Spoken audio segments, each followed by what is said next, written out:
जय हिंद मेरे प्यारे बच्चों, क्या हाल चाल। उम्मीद करता हूं कि आप लोग स्वस्थ होंगे, मस्त होंगे, तंदुरुस्त होंगे, अपनी हेल्थ का, अपनी फैमिली का और सबसे जरूरी चीज अपनी पढ़ाई का बहुत बेहतरीन तरीके से ध्यान रख रहे होंगे। मैं प्रिंस कुमार आप सबका तहे दिल से स्वागत करता हूं। आप सबके होती है कंप्लीट।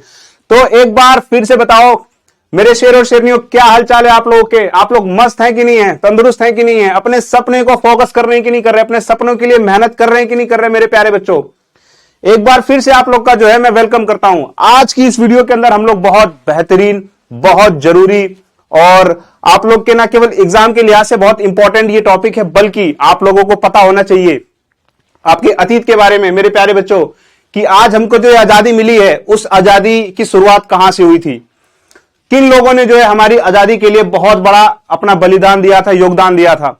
वो पहली क्रांति कौन सी थी, वो पहली आजादी की लड़ाई कौन सी थी।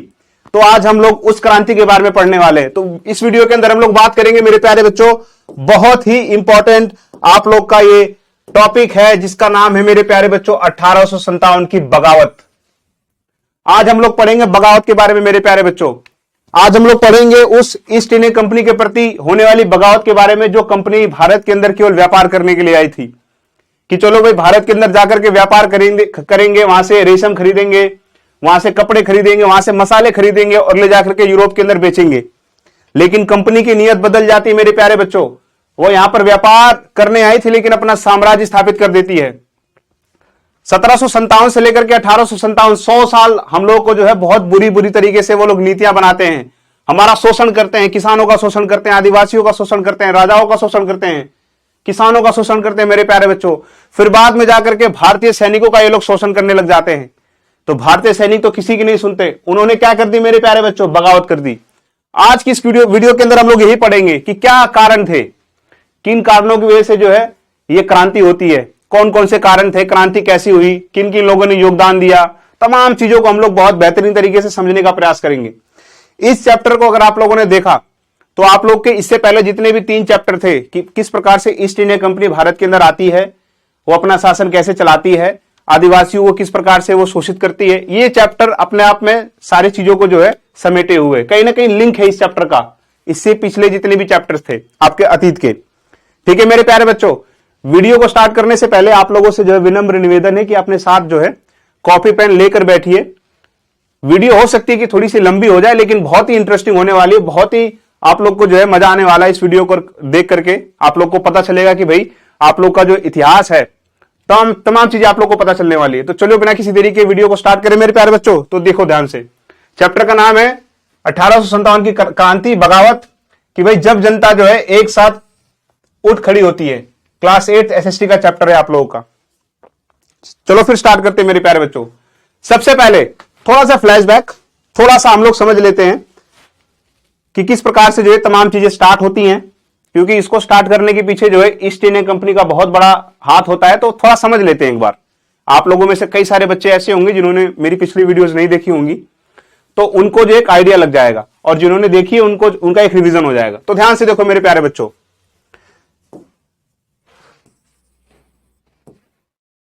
इसके अंदर हम लोग ये देखेंगे कि भाई ईस्ट इंडिया कंपनी जो है की नीतियां शुरुआत से किस प्रकार से ईस्ट इंडिया कंपनी जो है आती है। तो हम लोगों ने इसी पिछली वाली वीडियोस के अंदर पढ़ा था कि जो ईस्ट इंडिया कंपनी है, आपकी जो ईस्ट इंडिया कंपनी है मेरे प्यारे बच्चों, ईस्ट इंडिया कंपनी ये बनाई किस उद्देश्य से गई थी इंग्लैंड के अंदर। ये 1600 में जो है किस मकसद से बनाई गई थी। मकसद क्या था मेरे प्यारे बच्चों, मकसद था व्यापार करना। मकसद क्या था इस कंपनी को बनाने का मेरे प्यारे बच्चों, मकसद था व्यापार करना। किसके साथ, पूर्व के देशों के साथ। किसके साथ मेरे प्यारे बच्चों, मकसद था व्यापार करना। किसके साथ मेरे प्यारे बच्चों, पूर्व के देशों के साथ, यानी पूर्व दिशा में जो देश थे, पूर्व देशों के साथ, जिसके अंदर आपका मेनली कौन सा देश था मेरे प्यारे बच्चों, मेनली आपका जो था भारत, हमारा भारत महान ये देश था। ये भारत के साथ व्यापार करना क्यों चाहते थे, क्या भारत के अंदर ऐसी कुछ ना कुछ चीजें तो जरूर होंगी जो पूरी दुनिया के अंदर नहीं मिलती होंगी, तभी तो वो लोग भारत के साथ व्यापार करने के लिए आए थे। तो बिल्कुल मेरे प्यारे बच्चों, भारत के पास क्या था, भारत के पास थे संसाधन। कौन से संसाधन, ऐसे संसाधन जिनकी यूरोप के अंदर बहुत ज्यादा डिमांड थी। वो कौन कौन से संसाधन थे मेरे प्यारे बच्चों, वो थे आपके मसाले। क्या थे मेरे प्यारे बच्चों, मसाले। उसके बाद में यहां का रेशम, रेशम बड़ा वर्ल्ड क्लास लेवल का था, इसकी डिमांड यूरोप के अंदर बहुत ज्यादा थी। रेशम के साथ और क्या थे मेरे प्यारे बच्चों? चाय, चाय और जड़ी बूटियां, जड़ी बूटियां मेरे प्यारे बच्चों, जिसकी बहुत ज्यादा डिमांड थी। कहां पर? यूरोप के मार्केट के अंदर। तो इन्हीं सब चीजों को जो है ये लोग खरीदने आए थे। कौन खरीदने आया था? ईस्ट इंडिया कंपनी भारत के अंदर आई थी खरीदने के लिए। जब ये लोग भारत के अंदर आते तो यहाँ के राजाओं से बोलते कि राजा जी हमको जो है थोड़ा सा जमीन दे दीजिए, हम लोग अपनी फैक्ट्री स्थापित करेंगे, व्यापार करेंगे तो आपको हम टैक्स देंगे। तो उस समय के जो राजा थे उन्होंने बोला कोई प्रॉब्लम नहीं है, बाकी सारी कंपनियां भी हमारे यहां व्यापार कर रही हैं, आप भी व्यापार कीजिए, हमें टैक्स दीजिए, हमें कोई आपत्ति नहीं है। तो इनको जमीन मिल गई। पहली फैक्ट्री अपनी कलकत्ता के अंदर लगाते हैं ये लोग, है ना। उसके बाद में ये लोग व्यापार करते हैं, तो व्यापार आसानी से करते हैं लोग। 1600 लेके 1757 के बीच में कोई प्रॉब्लम नहीं होती है। 1757 से पहले पहले कोई प्रॉब्लम नहीं होती है। चुपचाप व्यापार करते हैं, यहां से सामान खरीदते हैं, यहां से सामान खरीदेंगे और जहाजों की सहायता से मेरे प्यारे बच्चों, जहाजों की सहायता से, जहाजों की सहायता से वस्तुओं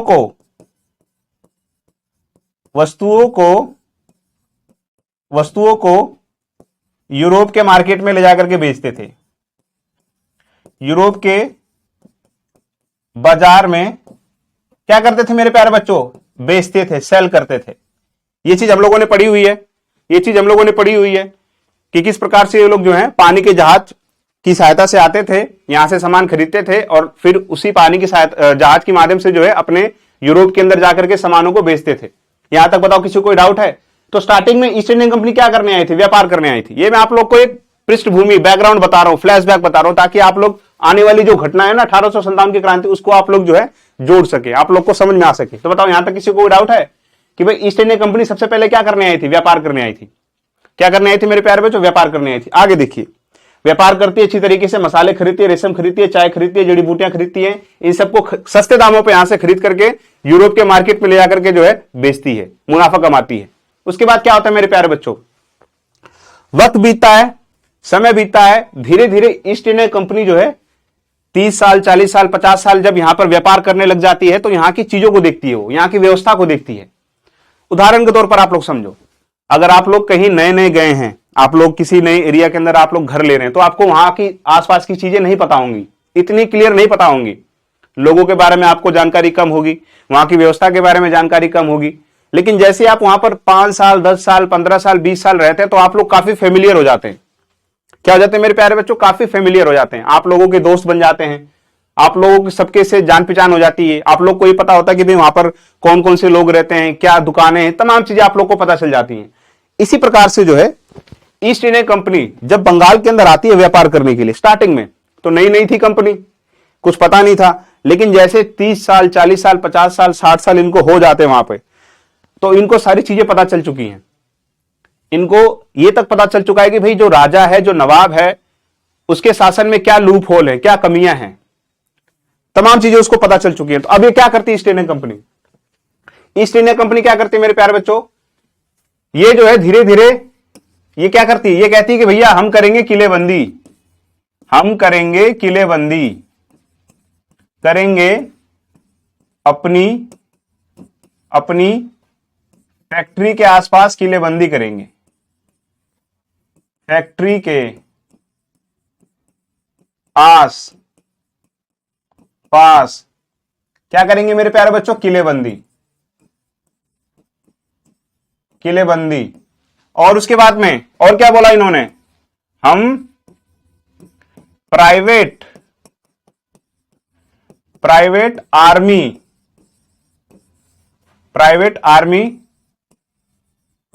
रखेंगे। उसके बाद में हथियारों से लैस आर्मी रखेंगे।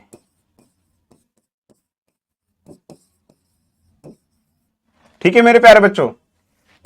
उसके बाद में सैनिकों की भर्ती करेंगे, सैनिकों की भर्ती। अब आप लोग समझो ध्यान से, भर्ती करेंगे।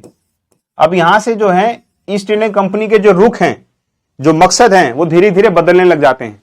क्या कहती है कंपनी? कहती है कि भैया हम करेंगे किलेबंदी फैक्ट्री के आसपास, यानी कि जो हमारी फैक्ट्री है जहां से हम लोग सामान खरीद करके यूरोप के अंदर बेचते हैं ले जाकर के, वहां पर उसको चारों तरफ से क्या कर देंगे, हम किलेबंदी कर देंगे। और उसके बाद में क्या बोलते हैं, हम प्राइवेट आर्मी रखेंगे उसके अंदर।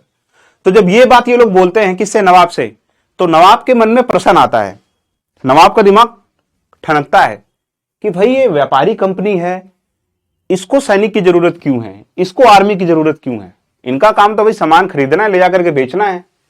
तब धीरे धीरे जो है कंपनी के मकसद लोगों को नवाब को धीरे धीरे पता लगने लग जाते हैं कि भाई ये आर्मी रख रहा है, कल को मतलब हमारे पे हमला कर सकता है, कल को युद्ध का प्लान कहीं बना रहा हो। तो ये चीजें जो है धीरे धीरे कंपनी की किसको पता लगने लग जाती हैं, ठीक है। यानी किलेबंदी और सैन्य नीति ये लोग धीरे धीरे बनाने लग जाते हैं, क्योंकि इनको जो है उस समय के जो नवाब थे उनकी कमियां धीरे धीरे इनको पता चल चुकी थी, इनके नियत में धीरे धीरे खोट आने लग गया था। किसकी, ईस्ट इंडिया कंपनी की। तो बताओ यहां तो कोई डाउट है, आगे क्या होता है देखो। इसके बाद में जब ये लोग अपनी आर्मी रख लेते हैं मेरे प्यारे बच्चों, जब कंपनी अपनी आर्मी रख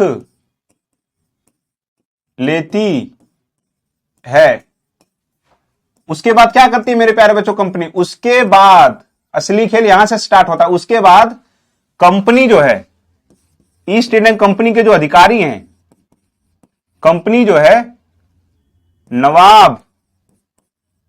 नवाब कौन था उस समय का नवाब, सिराजुद्दौला। कौन था मेरे प्यारे बच्चों, सिराजुद्दौला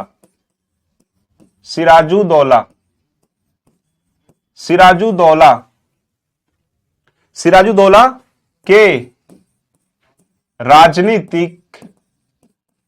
राजनीतिक मामलों में क्या करती है मेरे प्यारे बच्चों, मामलों में इंटरफेयर, हस्तक्षेप। अब कंपनी का मनोबल बढ़ चुका है, कंपनी का आत्मविश्वास धीरे धीरे बढ़ रहा है, क्योंकि अब उसने आर्मी रख ली है।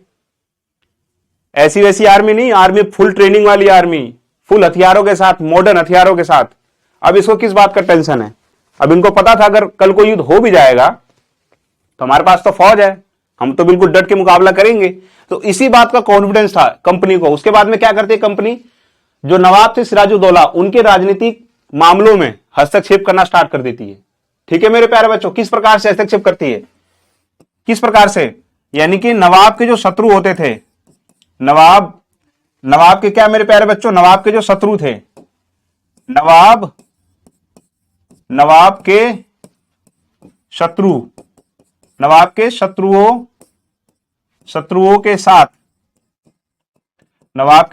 के साथ क्या करती थी, गठबंधन क्या करती थी मेरे प्यारे बच्चों, गठबंधन। इसका सबसे बड़ा एग्जांपल है मीर जाफर। अब कंपनी क्या करने लगी, कंपनी उन लोगों को ढूंढने लगी जिनसे नवाब की दुश्मनी है, शत्रुता है, कि भाई देख तू हमारे साथ हो जा, मिल करके नवाब को हराएंगे, नवाब को राजगद्दी से हटा देंगे, ठीक है, फिर तेरे को नवाब बना देंगे और हमें तू जो है शासन करने दियो, हमें व्यापार करने दियो, फ्री व्यापार करने दियो, हमारे पे तू टैक्स मत लगाइयो। तो कंपनी अब ये सोचने लग गई थी। उसके बाद में किससे गठबंधन करती है, सबसे बड़ा कौन था उस समय, मीर जाफर। कौन था मेरे प्यारे बच्चों, मीर जाफर, सेनापति किसका, सिराजुद्दौला का, सेनापति किसका, सिराजुद्दौला का। मीर जाफर को अपने साथ मिला लेती है कंपनी।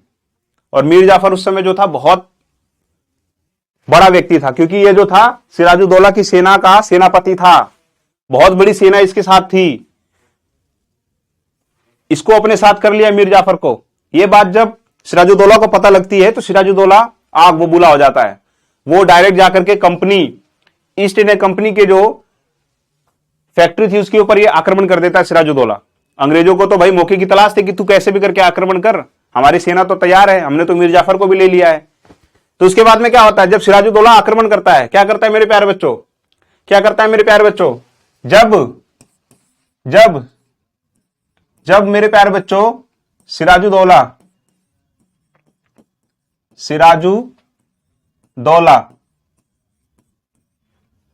कासिम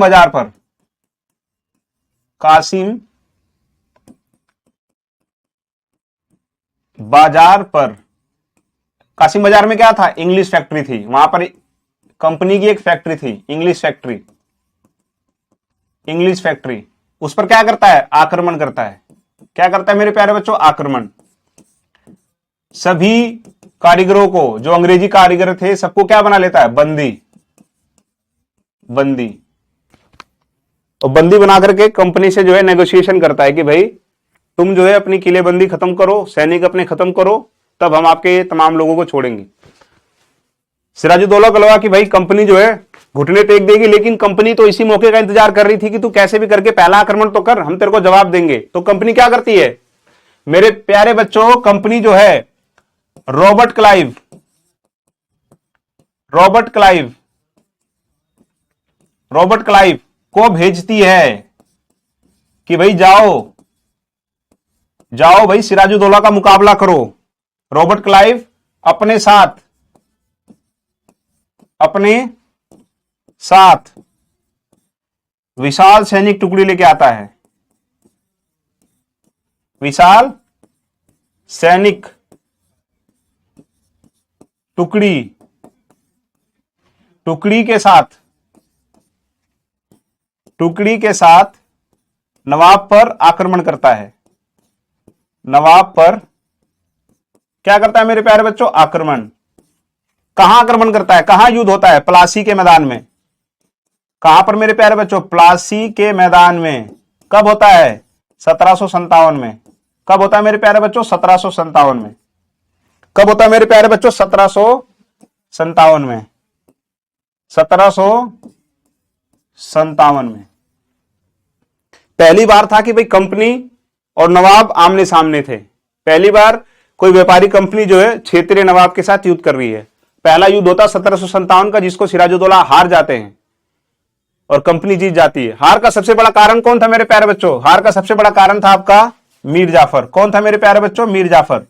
मैंने आप लोग को बताया कि भाई मीर जाफर को कंपनी ने पहले अपने साथ कर लिया था, इसलिए अपनी सैनिक टुकड़ियां युद्ध के अंदर भेजी ही नहीं। सैनिक टुकड़ियां जो थी इसने युद्ध के अंदर नहीं भेजी, सैनिक टुकड़ियां युद्ध के अंदर नहीं भेजी, जिससे सिराजुद्दौला कमजोर पड़ गया और वो युद्ध हार गया। बताओ कोई डाउट है, कहानी समझा रहा हूं आप लोग को, तभी आगे जो 1857 की क्रांति है ना आप लोग को बेहतरीन तरीके से समझ में आएगी। तो बताओ यहां तक किसी को कोई डाउट है आगे समझ में कि भाई सिराजुद्दौला जो है 1757 में रॉबर्ट क्लाइव के सामने हार जाते हैं युद्ध। उसके बाद क्या होता है मेरे प्यारे बच्चों, उसके बाद क्या होता है, उसके बाद देखो ध्यान से, उसके बाद कंपनी जो है मालिक हो जाती है। कंपनी क्या बन जाती है, मालिक बन जाती है, क्योंकि उसने यहां से युद्ध जीत लिया है। और युद्ध का नियम होता है कि कोई हार जाता है तो जीतने वाला जो है हारे वाले के सारे सामान को, सारे क्षेत्र को, सब कुछ अपने कब्जे में कर लेता है। तो उसके बाद में क्या होता है मेरे प्यारे बच्चों, उसके बाद में होता है कि भाई कंपनी को क्या मिल जाता है, कंपनी को जो है दीवानी का अधिकार मिल जाता है। दीवानी का अधिकार, दीवानी का अधिकार। अब ध्यान रखो 1757 की क्रांति के बाद कंपनी एक और युद्ध जीतती है, जिसको बोलते हैं 1764 का बक्सर का युद्ध। बक्सर का युद्ध भी कंपनी जीत जाती है, लगातार 2 युद्ध जीत जाती है बक्सर का युद्ध। तो कंपनी का हौसला और बढ़ जाता है। तो यहां से इसको मिल जाती है दीवानी का अधिकार। दीवानी का अधिकार के अंदर क्या होता था, उड़ीसा, बंगाल और बिहार, इन क्षेत्रों से राजस्व इकट्ठा करने का अधिकार, राजस्व एकत्रित करने का अधिकार, एकत्रित करने का अधिकार किसको मिल जाता है, ईस्ट इंडिया कंपनी को। और ये क्षेत्र बहुत ही ज्यादा विकसित क्षेत्र थे, बहुत बड़ी बड़ी फैक्ट्री यहां पर लगी थी, बहुत सारे खेत थे यहां पर, खूब सारा टैक्स मिलता था, खूब अच्छी खेती होती थी। तो अंग्रेजों को यह अधिकार मिल गया था कि भाई तुम जो है, तुमको दीवानी का अधिकार मिल गया है, तुम जो है यहाँ के क्षेत्रों से राजस्व इकट्ठा कर सकते हो, टैक्स इकट्ठा कर सकते हो, अपने मन के हिसाब से तुम टैक्स लगा सकते हो। तो कंपनी की तो बल्ले बल्ले हो गई। ये वही कंपनी है जो सबसे पहले आई थी आपका व्यापार करने के लिए कि हमको थोड़ी सी भूमि दे दो, हम लोग व्यापार करेंगे, मसाले खरीदेंगे, रेशम खरीदेंगे। बाद में आगे चल करके किलेबंदी करने लग जाते हैं, सैनिक रखने लग जाते हैं। बाद में चल करके जो है ये लोग क्या करते हैं, राजनीतिक हस्तक्षेप करने लग जाते हैं, सिराजुद्दौला के मामले में टांग अड़ाने लग जाते हैं। उसके बाद में क्या करते हैं, 1757 में जो है ये लोग सिराजुद्दौला को जो है प्लासी के युद्ध में हरा देते हैं, फिर उसके बाद में 1764 का बक्सर का युद्ध जीत जाते हैं, उसके बाद में दीवानी का अधिकार इनको मिल जाता है। तो कंपनी का जो मनोबल था वो 7वें आसमान पे था, 7वें आसमान पे था। उसके बाद में क्या होता है, उसके बाद में ये लोग क्या करते हैं मेरे प्यारे बच्चों, ये लोग जो हैं टैक्स लगाना स्टार्ट करते हैं। क्या लगाना स्टार्ट करते हैं? टैक्स। किसके ऊपर? किसानों के ऊपर। अभी अपने मन के हिसाब से कर लगाते हैं, अपने मन के हिसाब से क्या करते हैं मेरे प्यारे बच्चों? टैक्स। टैक्स ये भारत के अलग अलग इलाकों में अलग अलग जो है टैक्स व्यवस्था लागू करते हैं। मैंने आप लोग को इससे पहले वाले चैप्टर्स के अंदर बताया था। सबसे पहले ये लोग जो हैं आपका स्थायी बंदोबस्त लाते हैं। क्या लाते हैं मेरे प्यारे बच्चों? स्थायी बंदोबस्त। स्थायी बंदोबस्त। फिर उसके बाद में भारत के कुछ क्षेत्रों के अंदर रैयतवाड़ी व्यवस्था लाते हैं। रैयतवाड़ी, रैयतवाड़ी। उसके बाद में भारत के कुछ हिस्सों के अंदर महालवाड़ी। क्या लाते हैं मेरे प्यारे बच्चों? महालवाड़ी। ये सारी चीजें मैंने आप लोग को समझाई थी, बस रिवीजन के पर्पज से बता रहा हूं ताकि आप लोग कहानी को जो है जोड़ सको। अगर आप लोग कहानी को जोड़ सकोगे तभी आप लोग आने जो अभी मैं पढ़ाऊंगा ना 1857 की क्रांति आप लोग बेहतरीन तरीके से समझ पाओगे। बताओ कोई डाउट है यहां तक आप लोगों को? डाउट है? अंग्रेजों को जो है दीवानी का अधिकार मिल चुका है, टैक्स इकट्ठा करने का अधिकार मिल चुका है। अब वो लोग जो है भारत के अलग अलग क्षेत्रों पर जो है नई नई टैक्स व्यवस्था लाते हैं। स्थायी बंदोबस्त। स्थायी बंदोबस्त के अंदर क्या होता था मेरे प्यारे बच्चों?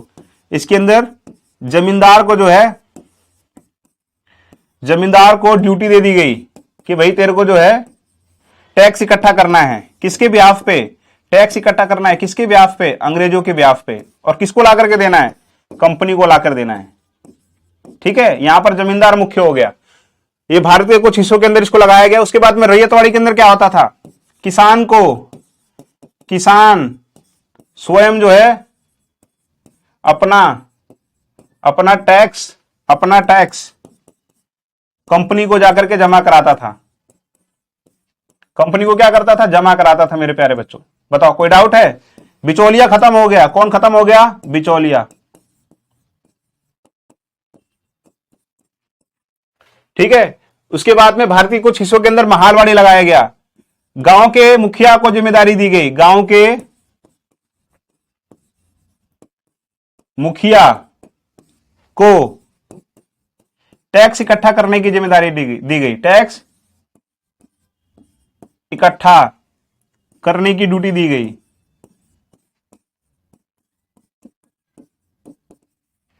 बताओ कोई डाउट है? यानी कि भूमि पर कर किस प्रकार से लगाना है, कौन कौन से क्षेत्र में कौन कौन सा टैक्स सिस्टम लेके आना है, ये सब अंग्रेजों के हाथ में आ गया। स्थायी बंदोबस्त लेके आए कुछ क्षेत्रों के अंदर, रैयतवाड़ी लेके आए कुछ क्षेत्रों के अंदर, महालवाड़ी लेके आए। तो ये सब कंपनी धीरे धीरे करने लगी। यानी कि कंपनी की जो पकड़ थी वो भारत के बहुत बड़े बड़े क्षेत्रों तक होने लग गई थी। ठीक है मेरे प्यारे बच्चों, उसके बाद में क्या होता है? उसके बाद में देखो, तो यहां से समझने का प्रयास करो कंपनी किस किस के ऊपर शोषण करती है। सबसे पहले वो बंगाल के अंदर आती है व्यापार करने के लिए, व्यापार से फिर साम्राज्य तक पहुंचती है, युद्ध लड़ती है, उसके बाद में युद्ध जीतती है, उसके बाद में इसको अधिकार मिलते हैं दीवानी के, उसके बाद में राजस्व अलग अलग क्षेत्रों के अंदर अलग अलग राजस्व सिस्टम लेके आती है। तो इन तीनों से किसका शोषण हो रहा है? इन तीनों से जो है किसानों का शोषण ये लोग करते थे। किसानों का शोषण किस प्रकार से? टैक्स वगैरह लगा करके किसानों का शोषण। ठीक है, स्थायी बंदोबस्त के माध्यम से भी किसानों का शोषण होता था, रैयतवाड़ी के माध्यम से भी किसानों का शोषण होता था, महालवाड़ी के माध्यम से भी किसानों का शोषण होता था। ये मैंने आप लोग को समझा दिया। आगे बढ़ो। अब ये किसको परेशान करते हैं? किसानों को परेशान करने के बाद ये किसको परेशान करते हैं? इसके बाद ये परेशान करते हैं आदिवासियों, आदिवासी जो हमारा समाज था इसके ऊपर जो है ये लोग इनको परेशान करते हैं। मैंने इनके बारे में आप लोग को चैप्टर के अंदर पढ़ाया था, आदिवासी दिकू और स्वर्ण युग। इस चैप्टर के अंदर मैंने आप लोग को बताया था कि किस प्रकार से अंग्रेज जो हैं इनकी जो नजर होती है भारत के जंगलों की तरफ पड़ती है, क्योंकि जंगलों के अंदर बहुत सारा संसाधन था और इन तमाम संसाधनों की इनको जरूरत थी। उदाहरण के तौर पर रेल की पटरियां बिछाने के लिए इनको जरूरत थी लकड़ियों की, और भी जंगल के अंदर कई सारे ऐसे संसाधन थे जो इनको नहीं प्राप्त होते थे यूरोप के अंदर। तो ये लोग जंगलों का रुख करने लग गए, भारत के वनों का रुख करने लग गए। अब जब ये वनों के अंदर जाते हैं तो ये लोग किसको देखते हैं? वहां पर आदिवासियों को देखते हैं। वो लोग देखते हैं कि किस प्रकार से आदिवासी जो हैं कई हजार सालों से जंगलों के अंदर रह रहे हैं और उन तमाम संसाधनों का उपभोग कर रहे हैं जो संसाधन अंग्रेजों को चाहिए थे। वो जंगलों से लकड़ियां काटते थे, वहां पर झूम खेती करते थे, जंगलों के वनोत्पाद को ले जाकर के बाजार के अंदर बेचते थे, और अंग्रेजों को ये तमाम चीजें चाहिए थी। तो अंग्रेजों ने बोला कि तुमको हम यहां से निकालेंगे, आदिवासियों को। उनको निकालने के लिए क्या किया, कई सारी वन नीतियां लेके आने लग गए लोग कि भाई अगर आप वन के अंदर नहीं जा सकते, वन के अंदर जाने के लिए आपको लगान देना पड़ेगा, टैक्स देना पड़ेगा। कई सारे वनों को जो है इन्होंने आरक्षित क्षेत्र घोषित कर दिया कि कोई भी वन के अंदर अगर गया तो वो अपराध माना जाएगा। तो ये इस प्रकार से जो है इन्होंने किसका शोषण किया, आदिवासियों का। ठीक है, वन कानून बना करके, वन कानून बना करके, ठीक है, आदिवासियों की किसके ऊपर, किस चीज को के लिए मजबूर किया कि भाई तुम स्थायी निवासी बनो, निवासी बनो, और क्या करो, और कृषि करो, कृषि करो, और हमें क्या दो, टैक्स, और टैक्स यानी जिसको लगान बोलते थे वो दो। आदिवासियों को मजबूर करते थे और आदिवासियों को कहीं ना कहीं गुलाम बनाना चाहते थे।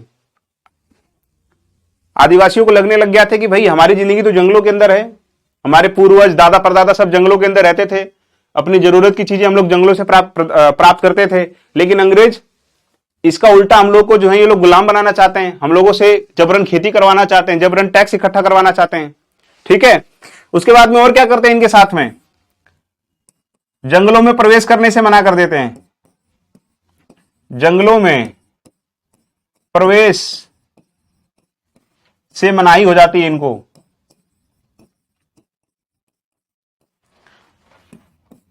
जानवर भी नहीं चरा सकते जंगलों के अंदर जाकर के, जानवरों को चराना भी मना कर दिया।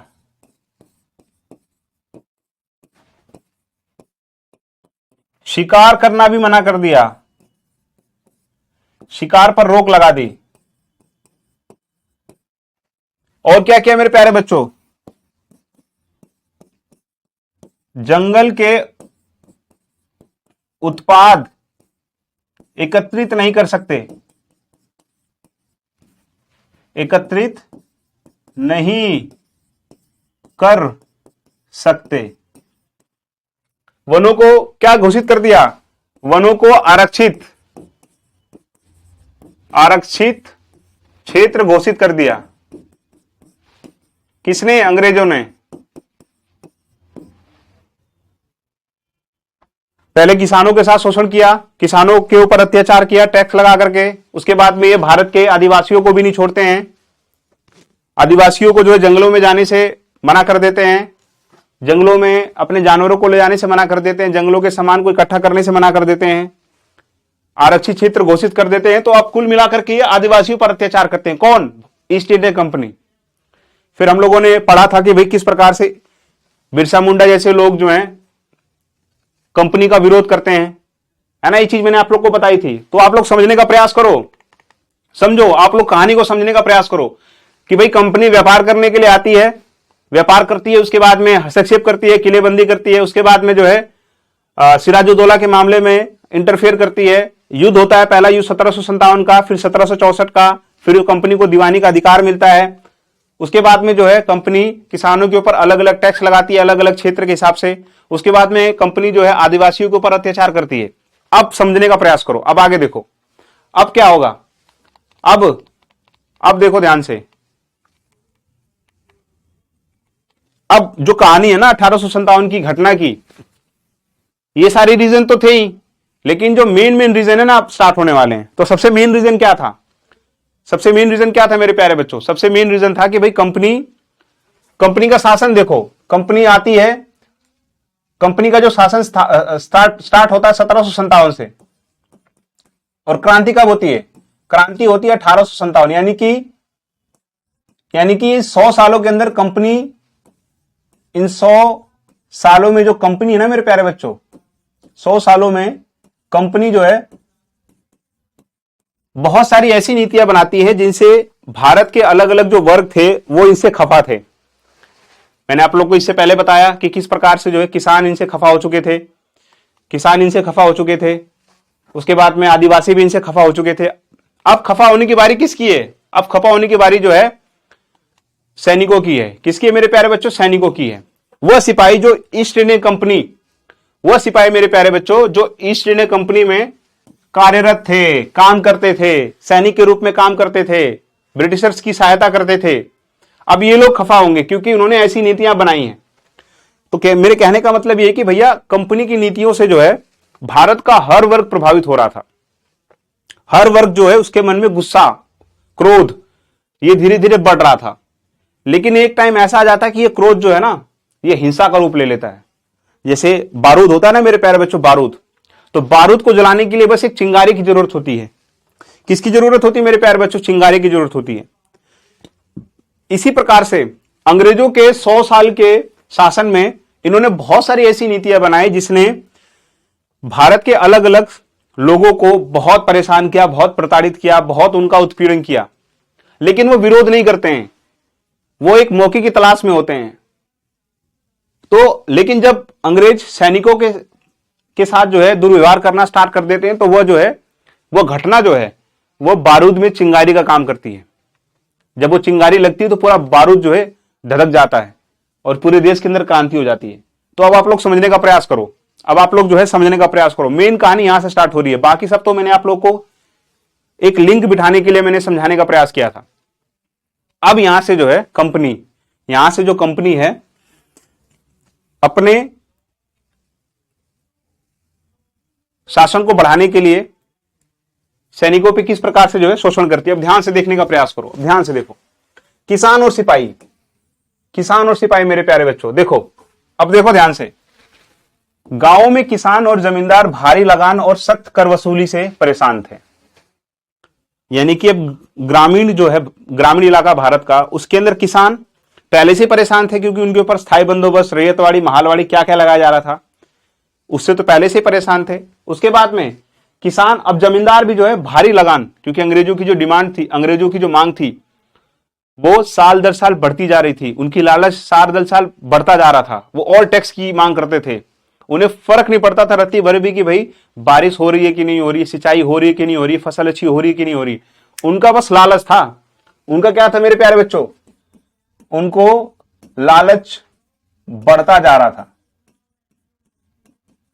जा रहा था। और इसी बात से कौन क्रोधित हो रहा था? किसान और जमींदार। उसके बाद में क्या होता है? उसके बाद में किसान जो है लगान को चुकाने के लिए किससे कर्जा लेता था? महाजनों से, जो उसको कर्जा देते थे अधिक ब्याज के ऊपर। और कर्जा ना चुका पाने की वजह से जो है किसान की जमीन नीलाम हो जाती थी, वो गुलाम बन जाता था, उसको बेगारी करनी पड़ती थी। तो ध्यान से देखो, महाजनों से लिया गया कर्ज वे चुका नहीं पा रहे थे। कौन नहीं चुका पा रहा था? भारतीय किसान। कैसे? टैक्स। यहां पर ईस्ट इंडिया कंपनी का अधिकारी बोलता कि तुम हमें टैक्स दो, और यहां किसान की फसल ठीक से हुई नहीं है, लेकिन टैक्स तो भरना पड़ेगा, चाहे खून बेच के भरो। तो वो जो है महाजनों के पास जाता था कि भाई महाजन हमें तू थोड़ा सा पैसा दे दे, इस पैसे को जो है हम लोग लगान के रूप में चुका देंगे, कम से कम वहां से तो जान छूटेगी। लेकिन किसानों को नहीं पता था कि भाई महाजन जो है उसका और शोषण करेगा। वो कर्जे में फंसते जा रहे थे। कौन? भारतीय किसान। उसके बाद में क्या हुआ मेरे प्यारे बच्चों? उसके बाद में कर्ज ना चुका पाने के कारण पीढ़ियों पुरानी जमीनें उनके हाथ से निकलती जा रही थी। अब भाई महाजन होगा, कुछ ना कुछ तो भाई रखवाएगा ना गिरवी, कुछ ना कुछ तो सिक्योरिटी के रूप में रखवाएगा। तो क्या रखवाता था? वो रखवाता था आपकी भूमि, कि भाई किसान तू अपनी जो है जमीन के कागज ले आ, मैं उसके ऊपर तेरे को पैसे दे दूंगा। आज भी जैसा होता है, अगर आप लोग लोन वगैरह लेने जाते हो तो आप लोग को कुछ सिक्योरिटी के रूप में रखना पड़ता है, मोर्टगेज वगैरह रखना पड़ता है, कुछ लोग अपने प्रॉपर्टी रख देते हैं। तो उस समय भी ऐसे ही होता था। भारतीय किसानों को कर्जा महाजन तभी देता था जब उनके पास कुछ हो। तो किसान क्या करता था? अपनी जमीन के कागज रख देता था कि भाई मेरी जमीन है, इसके ऊपर तू मेरे को लोन दे दे। जब वो लोन नहीं भर पाते थे तो पीढ़ियों पुरानी जो जमीन होती थी उनके हाथ से निकल जाती थी। जो एकमात्र साधन था किसानों का, किस प्रकार से साधन था कि भाई किसान उसी के ऊपर खेती करेगा, उसी से अनाज उगाएगा और अपने बाल बच्चों को जो है उनका पेट भरेगा। लेकिन वो जमीन भी हाथ से चली गई। किसके कारण? ईस्ट इंडिया कंपनी के कारण, क्योंकि वो लोग लगान, किसानों से लगान लेते थे। तो इससे जो है किसानों के अंदर क्रोध धीरे धीरे पनपने लग गया। ठीक है मेरे प्यारे बच्चों। उसके बाद में और ये केवल एक किसान के साथ नहीं हो रहा है। देखो आप लोग किसानों की हालत क्या थी मेरे प्यारे बच्चों, कपड़ा नहीं है पहनने के लिए फिर भी खेती करवा रहे उनसे, है ना। ये देखो कितनी बुरी हालत थी भारतीय किसानों की उस समय। उसके बाद में क्या होता है, इससे गांवों में गरीबी, खूब गरीबी बढ़ने लग गई, किसानों की जमीन हाथ से जाने लग गई। तो गरीबी नहीं बढ़ेगी। किसान के लिए एकमात्र साधन, आजीविका का साधन क्या था, खेती। कि भाई किसान खेती करेगा, फसल उगाएगा, क्या करेगा, फसल उगाएगा, फसल उगाएगा, फसल को बेचेगा, पैसा मिलेगा, जरूरत की चीजें प्राप्त करेगा। जरूरत की चीजों में क्या मेरे प्यारे बच्चों, भोजन, कपड़ा, दवाइयां, ये सब चीजें प्राप्त करेगा किसान। कब प्राप्त करेगा, जब वो खेती करेगा, खेती से उसको अनाज होगा, उस अनाज को मार्केट में ले आकर के बेचेगा। लेकिन अब यहां तो जमीन ही नहीं है किसान के पास, तो खेती कहां से करेगा। तो अब क्या होगी, गरीबी बढ़ेगी। गरीबी बढ़ेगी किसके अंदर, किसानों के अंदर। और जब गरीबी बढ़ेगी तो क्या आएगा, क्रोध, गुस्सा, इसके प्रति, ईस्ट इंडिया कंपनी के प्रति, कि यही वह कंपनी है जिसकी वजह से जो है हम लोग गरीब हो गए, यही वह कंपनी जिसकी वजह से मेरे बच्चे 2 वक्त की रोटी नहीं खा पाते हैं, यही वह कंपनी जिसकी वजह से मुझे फटे पुराने कपड़े पहनने पड़ते हैं। तो कंपनी के प्रति किसानों के अंदर क्रोध, एक किसान के अंदर नहीं, पूरे भारतीय किसानों के अंदर क्रोध धीरे धीरे पनपने लग गया। जब भी कभी अंग्रेज अधिकारी गांव के अंदर आते थे तो किसान उनको हमेशा घृणा की नजर से देखते थे। किसको, अंग्रेज अधिकारियों को। उन्हें क्या बोलते थे, आप लोग को पता उन्हें क्या बोलते थे अंग्रेज अधिकारियों को, कि भारतीय किसान कौन से सबसे उनको बातें करते थे उनके लिए उन्होंने शब्द बनाया था, फिरंगी। क्या मेरे प्यारे बच्चों, फिरंगी एक घृणा वाला शब्द था, ठीक है ना, घृणा वाला शब्द। जब भी कभी भारतीय किसान गुस्से में आते तो वो अंग्रेजों को क्या बोलते थे, फिरंगी। देखो फिरंगी आ गया, फिरंगी आ गया टैक्स इकट्ठा करने के लिए। तो इतना क्रोध था भारतीय किसानों के अंदर, किसके प्रति, अंग्रेजों के प्रति, क्योंकि अंग्रेजों ने काम ही ऐसे किए थे, है ना मेरे प्यारे बच्चों। सोने की चिड़िया कहे जाने वाले देश को उन्होंने जो है वहां के किसानों को गरीब बना दिया, लाचार बना दिया, ठीक है। तो इस वजह से जो है भारतीय किसानों के अंदर क्या था, गरीबी थी, गुस्सा था, और क्या बढ़ने लग गया था, असंतोष। असंतोष कि कब जाएंगे हमारा देश छोड़ करके, ये कब हमारी स्थिति बढ़िया होगी, कब मेरे बच्चे जो है 2 वक्त का रोटी अच्छी तरह से खा पाएंगे, कब दोबारा से खुशहाली आएगी हमारे घर के अंदर, कब गरीबी दूर होगी। किसके अंदर ये बात आने लगी, भारतीय किसानों के अंदर, ठीक है। तो उसके बाद में क्या होता है, यही असंतोष आगे चलकर विद्रोह की भावना में बदला। अब इनके अंदर भी क्रोध की भावना धीरे धीरे बढ़ने लग गई। अब ये लोग भी मौके की तलाश में कि हमें बस मौका मिल जाए, बस हमें मौका मिल जाए, बस अंग्रेजों से हम लोग मुकाबला करें। हमको इन्होंने जो गुलाम बनाया, जो गरीब बनाया, हमारी दुर्दशा इन्होंने कर दी, हम लोग को बस एक मौका चाहिए। बेशक मर जाएंगे, वैसे भी मर ही रहे हम लोग, तिल तिल के मरने से अच्छा एक दिन ही मर जाना। भारतीय किसानों के अंदर ये बात आने लग गई, ठीक है। किसान और किसानों के मध्य में ये विचारधारा उनके मन में आने लगी, किसके प्रति, अंग्रेजों के प्रति, किसके प्रति, फिरंगियों के प्रति। आगे देखो उसके बाद में क्या होता है मेरे प्यारे बच्चों। अब ये तो बात थी किसानों के प्रति। अब अंग्रेज की नीति किसको प्रभावित करती है, सिपाहियों को प्रभावित करती है। किसको, सिपाहियों को। तो ध्यान से देखो, सिपाहियों में असंतोष के कारण, ये देखो हमारे सिपाही, आप लोगों ने एक फिल्म देखी होगी मंगल पांडे, अगर नहीं देखी तो जाकर के देखिएगा आप लोग मंगल पांडे। उसके अंदर आपको सारी चीजें अच्छी तरीके से पता चल जाएंगी कि किस प्रकार से अंग्रेज जो थे वो ना केवल किसानों के साथ, बल्कि सिपाही जो भारतीय सैनिक थे, जो उनकी नौकरी करते थे, उनके साथ भी उन्होंने जो है अच्छा व्यवहार नहीं किया, ठीक है। तो क्या देखो मेरे प्यारे बच्चों, भारतीय सिपाहियों को कम वेतन। अब ये वो भारतीय सिपाही थे जो ईस्ट इंडिया कंपनी की फौज में सेवा देते थे,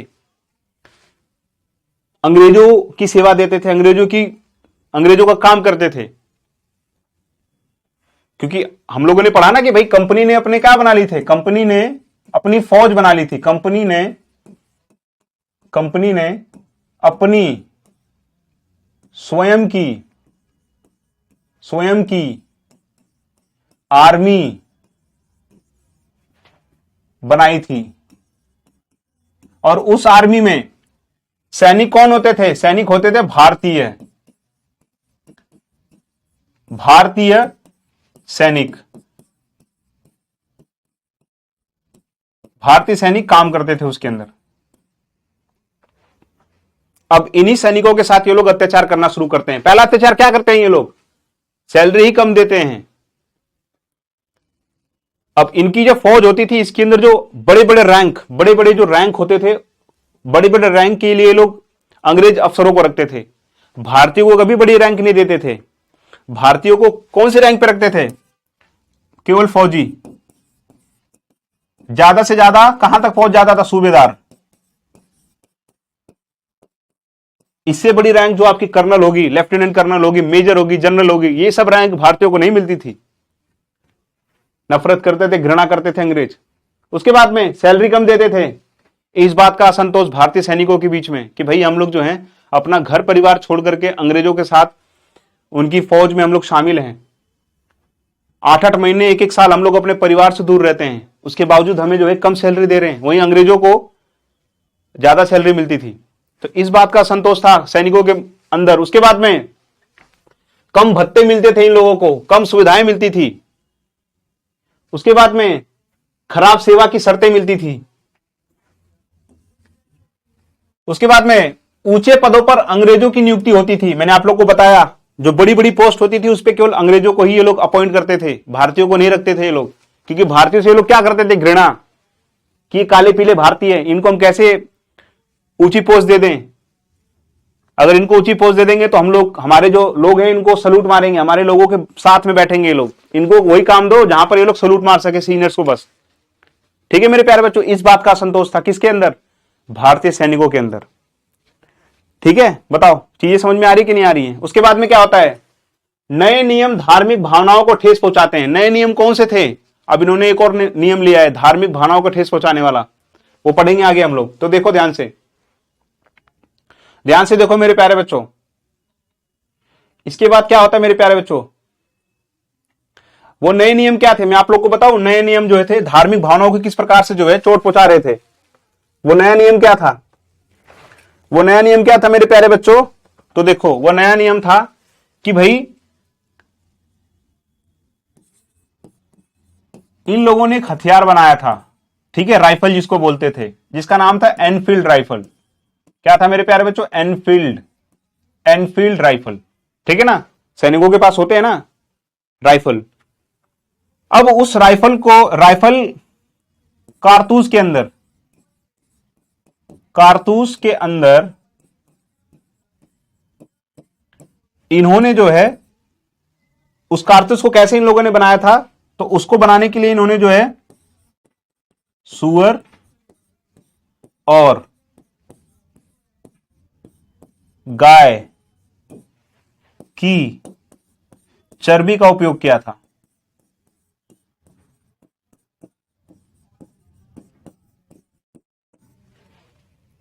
इन्होंने एक राइफल बनाया, एनफील्ड राइफल।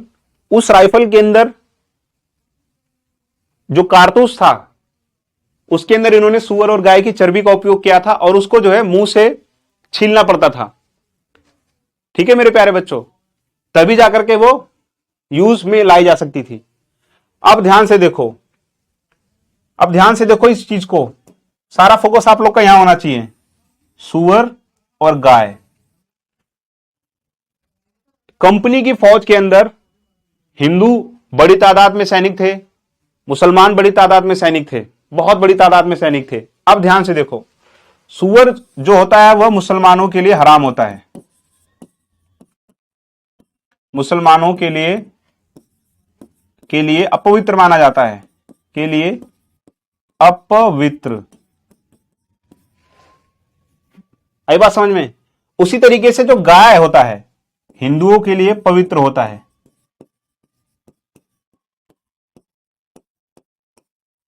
हिंदुओं के लिए पवित्र, यानी कि उन दोनों ही चीजों का इन लोगों ने उपयोग किया था जिन चीजों से जो है मुसलमानों को भी आपत्ति थी और हिंदुओं को भी आपत्ति थी। हिंदुओं को इसलिए आपत्ति थी कि क्योंकि भाई वो गाय की पूजा करते हैं, गाय को माता मानते हैं। हिंदू धर्म के अंदर एक कहावत है कि भाई गाय के अंदर 33 करोड़ देवी देवता विराजमान होते हैं। तो वो उनकी चर्बी से जो है वो लोग कारतूस बना रहे, इस बात से हिंदुओं को आपत्ति थी। वहीं दूसरी तरफ मुसलमान जो इस्लाम को फॉलो करते हैं, उनके धर्म के अंदर सुअर जो है हराम माना जाता है, उसके अंदर जो है उनके अंदर सुअर की चर्बी को जो है अपवित्र माना जाता है, उसका उपयोग किया था और बोलते थे कि तुम इसको मुंह से छीलो तभी ये कारतूस चल पाएगी। तो इस बात से और कहीं ना कहीं ठेस पहुंचा, किसको ठेस पहुंचा? भारतीय सैनिकों को ठेस पहुंचा मेरे प्यारे बच्चों। किसको ठेस पहुंचा? भारतीय सैनिकों को। उनकी कौन सी भावनाएं अहित हुई? धार्मिक भावनाएं। कौन सी भावनाएं मेरे प्यारे बच्चों? धार्मिक। उनकी धार्मिक भावनाओं को ठेस पहुंचा, उनकी धार्मिक भावनाओं को ठेस पहुंचा मेरे प्यारे बच्चों। उनको यह लगने लग गया कि ये अंग्रेज जिनके लिए हम लोग अपना खून पसीना एक कर देते हैं, कम सैलरी के ऊपर काम करते हैं, अपने परिवार से सालों साल दूर रहते हैं, ये हमारी धार्मिक भावनाओं में भी हस्तक्षेप कर रहे हैं, हमारी धार्मिक भावनाओं को भी ये लोग ठेस पहुंचा रहे हैं। इनको कोई फर्क नहीं पड़ता कि भाई हिंदू मुसलमान का जो रिलीजन है उनको इनसे कोई भी फर्क नहीं पड़ता है। तो इस चीज से और क्रोध आने लग गया और असंतोष आने लग गया। किसके मन में? भारतीय सैनिकों के मन में। बताओ बताओ मेरे प्यारे बच्चों, यहां तक किसी को कोई डाउट है? यहां तक किसी को कोई डाउट है? देख लिया आप लोगों ने किस प्रकार से जो है अंग्रेज सिपाहियों के भावनाओं के साथ भी धीरे धीरे खेलने लग गए। अब इनके मन में क्रोध आने लग गया है, उसी की तरह जिस तरह से भारतीय किसानों के मन में क्रोध आने लग गया। वो लोग मौके की तलाश में कि बस एक मौका मिल जाए अंग्रेजों के साथ युद्ध करने का। अब भारतीय सैनिकों के साथ भी ये लोग खिलवाड़ करने लग गए। यही भारतीय सैनिक आगे चल करके अंग्रेजों को मुंह तोड़ जवाब देते हैं और इन्हीं की वजह से जो है 1857 की क्रांति स्टार्ट होती है। वो लोग हम लोग आगे देखेंगे। बताओ यहां तक किसी को कोई डाउट हुआ कि किस प्रकार से सिपाहियों के मन में असंतोष आने लग गया? बताओ डाउट है किसी को? आगे बढ़े, चलो आगे बढ़ते मेरे प्यारे बच्चों। आगे देखो ध्यान से। अब और भी कई सारे नियम ये लोग लेके आए जिससे भारतीय सैनिकों को समस्या होने लग गई थी। केवल वही नियम नहीं थे, और भी कई सारे नियम थे। जैसे कि देखो ध्यान से, उस समय बहुत से भारतीय समुद्र पार जाना अपवित्र मानते थे। कई सारे हिंदुओं के मन में विचारधारा थी, मुसलमानों के मन में विचारधारा थी कि अगर हम लोग समुद्र पार करेंगे ना तो कहीं ना कहीं वो हमारे धर्म के लिए अपवित्र माना जाएगा। क्या माना जाएगा मेरे प्यारे बच्चों? अपवित्र माना जाएगा। ठीक है। उसी तरीके से उन्हें डर था कि इससे धर्म और जाति भ्रष्ट हो जाएगी। उनका यह मानना था, उनकी रीति रिवाज थी, उनकी संस्कृति थी कि अगर हम लोग समुद्र पार करेंगे तो हमारा धर्म भ्रष्ट हो जाएगा, हमारी जाति भ्रष्ट हो जाएगी। ऐसा कौन मानता था? भारतीय सैनिक मानते थे। लेकिन अंग्रेजों को कोई परवाह थोड़ी ना थी, उनको तो काम निकालना था अपना। उनका मानना तो यह था कि भाई हम तुमको सैलरी दे रहे हैं, हम तुमको जो बोलेंगे आपको करना पड़ेगा। ठीक है। तो देखो 1824 में जब सिपाहियों को बर्मा समुद्र मार्ग से भेजने का आदेश मिला तो उन्होंने मना कर दिया। सिपाहियों को बोला गया कि भाई तुम बर्मा जाओ, तो बर्मा जाने के लिए क्या करना पड़ेगा? समुद्र पार करना पड़ेगा, है ना। बीच में बंगाल की खाड़ी आएगी, पार करना पड़ेगा। भारतीय सैनिकों ने इसे मना कर दिया क्योंकि भाई हम पार नहीं कर सकते, हमारे धर्म के अंदर ये चीज लिखा गया कि भाई समुद्र पार करके नहीं जाना है। अगर समुद्र पार किया तो तुम्हारा धर्म भ्रष्ट हो जाएगा, जाति भ्रष्ट हो जाएगी। सैनिकों ने क्या कर दिया? सैनिकों ने इंकार कर दिया। इंकार कर दिया। क्या कर दिया मेरे प्यारे बच्चों? इंकार कर दिया। ऑर्डर फॉलो ही नहीं किया। ऑर्डर फॉलो नहीं किया। ये देखो सैनिकों ने जो है ऑर्डर ही फॉलो नहीं किया अपने सीनियर्स का। सेना के अंदर क्या होता है कि भाई सीनियर जो भी ऑर्डर दे जूनियर को फॉलो करना पड़ेगा। लेकिन यहां पर क्या हुआ? मना कर दिया। क्यों मना कर दिया? क्योंकि भाई उनकी धार्मिक भावनाएं को ठेस पहुंच रहा था। उसके बाद में क्या होता है? जमीन के रास्ते जाने पर उन्हें आपत्ति नहीं थी। उन्होंने बोला कि देख भाई तू जमीन के रास्ते भेजेगा भेज दे, हमें कोई प्रॉब्लम नहीं है, बस समुद्र पार नहीं करेंगे हम लोग। हम तेरे ऑर्डर को मना नहीं कर रहे हैं, लेकिन हमारी भी कुछ शर्तें कि भाई समुद्र पार करके नहीं जाएंगे। बेशक तू हमें जंगलों से भेज, पहाड़ चढ़ा करके भेज, कहीं से भी भेज, हम चले जाएंगे, बर्मा चले जाएंगे, लेकिन समुद्र पार नहीं करेंगे। ठीक है। उसके बाद में आदेश ना मानने पर सिपाहियों को क्या मिली? कड़ी सजा दी गई। अब अंग्रेज भी जो थे अपनी इस बात को ईगो पे ले लेते हैं कि भाई ये तुच्ची से जो भारतीय सिपाही हैं ये हमारे ऑर्डर को फॉलो नहीं कर रहे हैं। तो जिन जिन सिपाहियों ने इस ऑर्डर को फॉलो नहीं किया उनको क्या मिली थी मेरे प्यारे बच्चों? उनको सजा दी गई। क्या दी गई मेरे प्यारे बच्चों? सजा दी गई।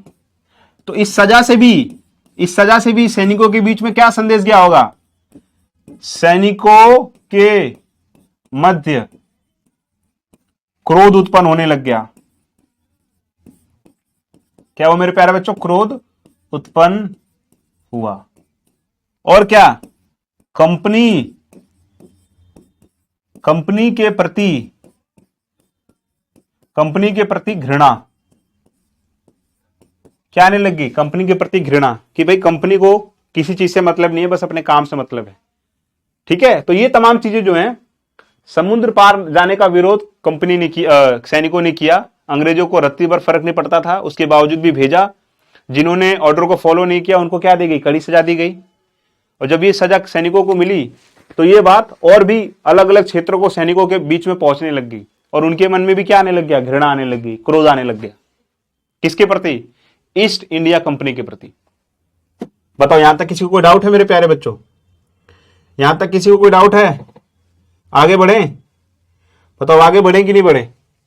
आगे बढ़ सकते हैं हम लोग? आगे बढ़ सकते हैं? चीजें क्लियर हो रही कि नहीं हो रही है? समझ में आ रहा आप लोगों को कि किस प्रकार से जो है कंपनी के नियम जो है वो भारत के अलग अलग जो वर्ग है उनके मन में जो है क्रोध उत्पन्न कर रही है, और यही क्रोध आगे चल करके जो है एक बहुत बड़ी क्रांति का रूप ले लेता है। आगे बढ़ते हैं, चलो और देखो। ठीक है, 1856 में कंपनी ने कानून बनाया। अब कंपनी ने सीधे कानून ही बना दिया कि भाई जो भी फौज को ज्वाइन करेगा उसको समुद्र पार जाना पड़ेगा अगर जरूरत पड़ेगी तो। अब सीधे कानून बना दिया, ठीक है, कि भाई सेना में नौकरी करने वाले व्यक्ति को जरूरत पड़ने पर समुद्र पार जाना होगा। इस कानून से सिपाहियों का असंतोष और बढ़ गया। अब सिपाहियों को लगने लग गया कि भाई कंपनी जो है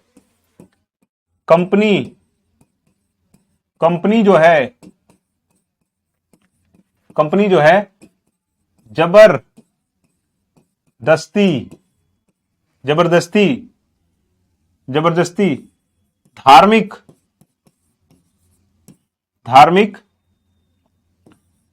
रूप से शोषण करने पर उतारू हो गई है। अब भारतीय सैनिकों के मन में यह बात आने लग गई कि भाई अब अंग्रेज जो हैं हद कर रहे हैं। अब अंग्रेजों ने तो कानून बना दिया कि कोई भी सैनिक अगर ज्वाइन कर रहा है ईस्ट इंडिया कंपनी फोर्स को, आर्मी को, तो भाई 1856 में बने कानून के हिसाब से आपको जरूरत पड़ने पर समुद्र पार जाना होगा, तभी आप आर्मी ज्वाइन करोगे। तो यह बात और बुरी तरीके से जो है भारतीय सैनिकों को प्रभावित करती है, उनके मन में क्रोध ले आती है। ठीक है, आगे बढ़ें। उसके बाद में क्या होता है, अब ध्यान से देखो, यह बहुत इंपॉर्टेंट टॉपिक है, यह बहुत इंपॉर्टेंट बात है। क्या? किसान और सिपाही का जुड़ाव। अंग्रेज शायद यह बात भूल चुके थे कि जिन सैनिकों को ये लोग अपनी आर्मी में ज्वाइन करवा रहे हैं, उनको नौकरी दे रहे हैं, वह सिपाही कहीं ना कहीं ग्रामीण पृष्ठभूमि से आता है। वो ऐसे परिवार से आता है, किसानी परिवार से आता है, जिसके पिताजी, चाचा, मामा ये सब क्या करते हैं? खेती किसानी करते हैं।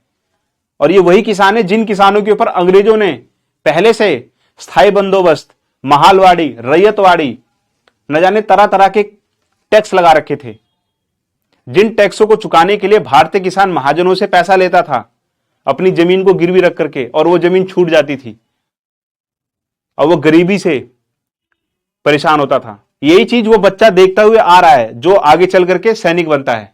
वो देखता है कि मेरे पिताजी के साथ अंग्रेजों ने किस प्रकार से अन्याय किया है। ठीक है मेरे प्यारे बच्चों, ध्यान से देखो। बहुत से सिपाही खुद किसान परिवार से आते थे।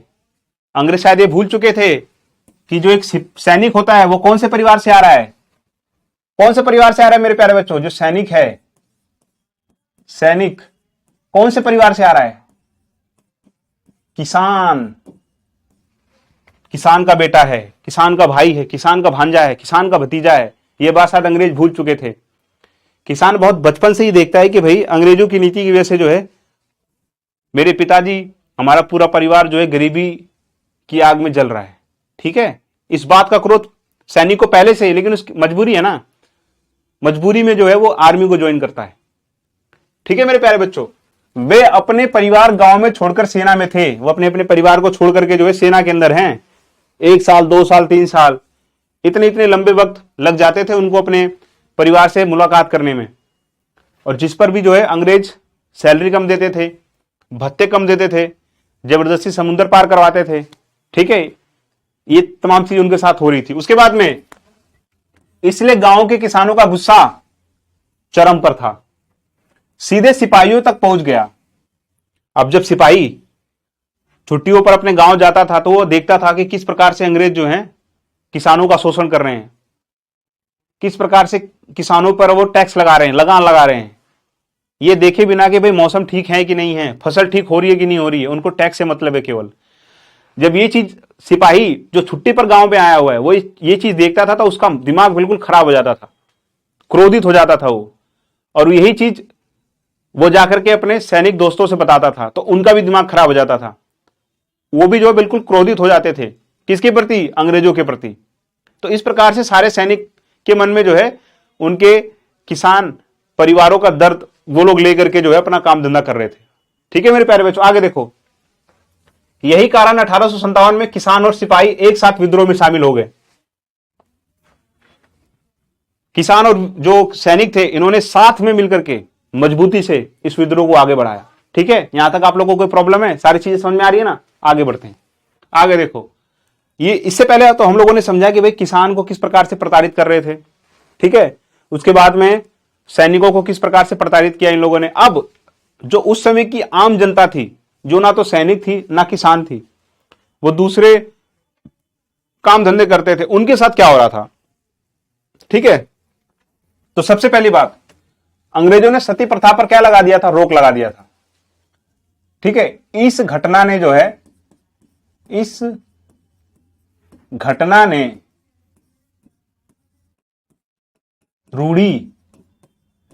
रूढ़िवादियों को क्रोधित किया। क्या किया मेरे प्यारे बच्चों? क्रोधित किया। बेशक अंग्रेजों ने अच्छा काम किया कि भाई सती प्रथा को खत्म कर दिया। ठीक है, लेकिन उस समय कई सारे रूढ़िवादी लोग थे जो अपनी परंपराओं में 2% का भी हस्तक्षेप जो था बहुत बुरा मानते थे। तो कई सारे ऐसे रूढ़िवादी लोग थे जिनको लगा कि भाई ये लोग आकर के हमारी संस्कृति में हस्तक्षेप कर रहे हैं, हमारी परंपराओं को बंद करा रहे हैं, वो परंपराएं जो सालों हजारों सालों से चलती हुई आ रही हैं। तो कुछ लोगों को इस बात से तकलीफ होने लग गई। बेशक ये चीज अच्छी थी लेकिन उसके बावजूद भी कुछ लोगों को जो है तकलीफ होने लगी इससे।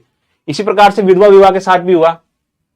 जैसे अंग्रेजों ने विधवा विवाह को बढ़ावा देना स्टार्ट किया, समाज के अंदर कई सारे लोगों को यह बात पची नहीं, फिर वो इस बात को लेकर के अंग्रेजों के खिलाफ हो गए।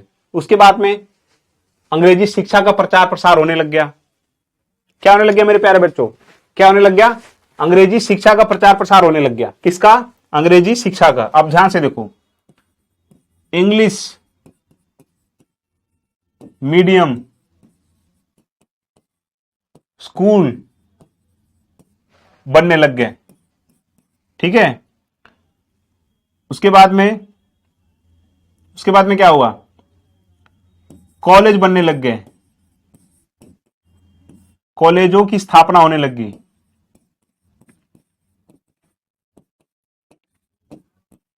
उसके बाद में विश्वविद्यालय बनने लग गए, विश्वविद्यालयों की स्थापना होने लगी।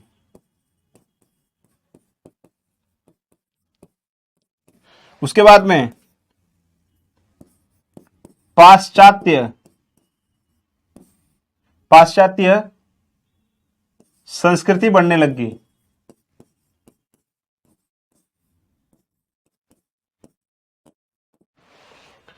अब अंग्रेज जब देश के अंदर आए तो उन्होंने देखा कि भाई भारतीय शिक्षा व्यवस्था खराब हो रही है, तो भारत के लोगों के हितों में जो है उन लोगों ने इंग्लिश मीडियम स्कूल स्थापित करने स्टार्ट कर दिए, कॉलेज बनाने लग गए, विश्वविद्यालय बनाने लग गए, जो कि अच्छी चीज थी।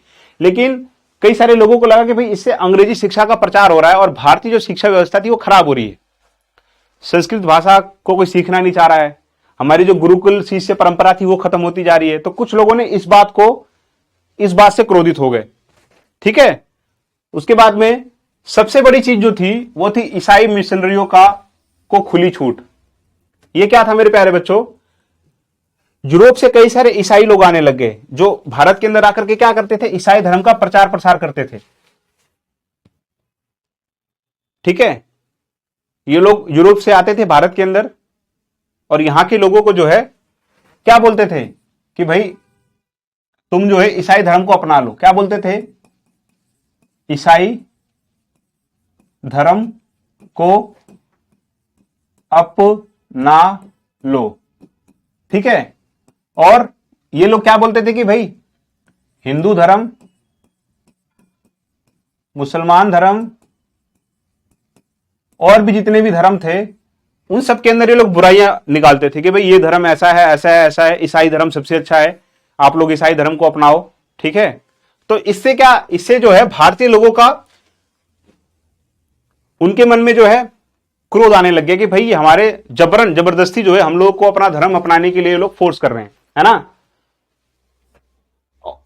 और इन्होंने जो है ईसाई धर्म अपनाने के लिए इन्होंने कानून भी बना दिया। कैसा कानून? कि भाई 1850 में ईसाई बनने पर संपत्ति अधिकार सुरक्षित हो जाएगा। यानी कि अब इन्होंने लालच देना स्टार्ट कर दिया। किसको लालच देना स्टार्ट कर दिया? लोगों को, कि अगर आप लोग ईसाई धर्म अपना लोगे तो आपका जो है, आपकी जमीन कोई नहीं हड़पेगा, आपकी जमीन पर कब्जा कोई नहीं करेगा, आपकी संपत्ति क्या हो जाएगी? सुरक्षित हो जाएगी।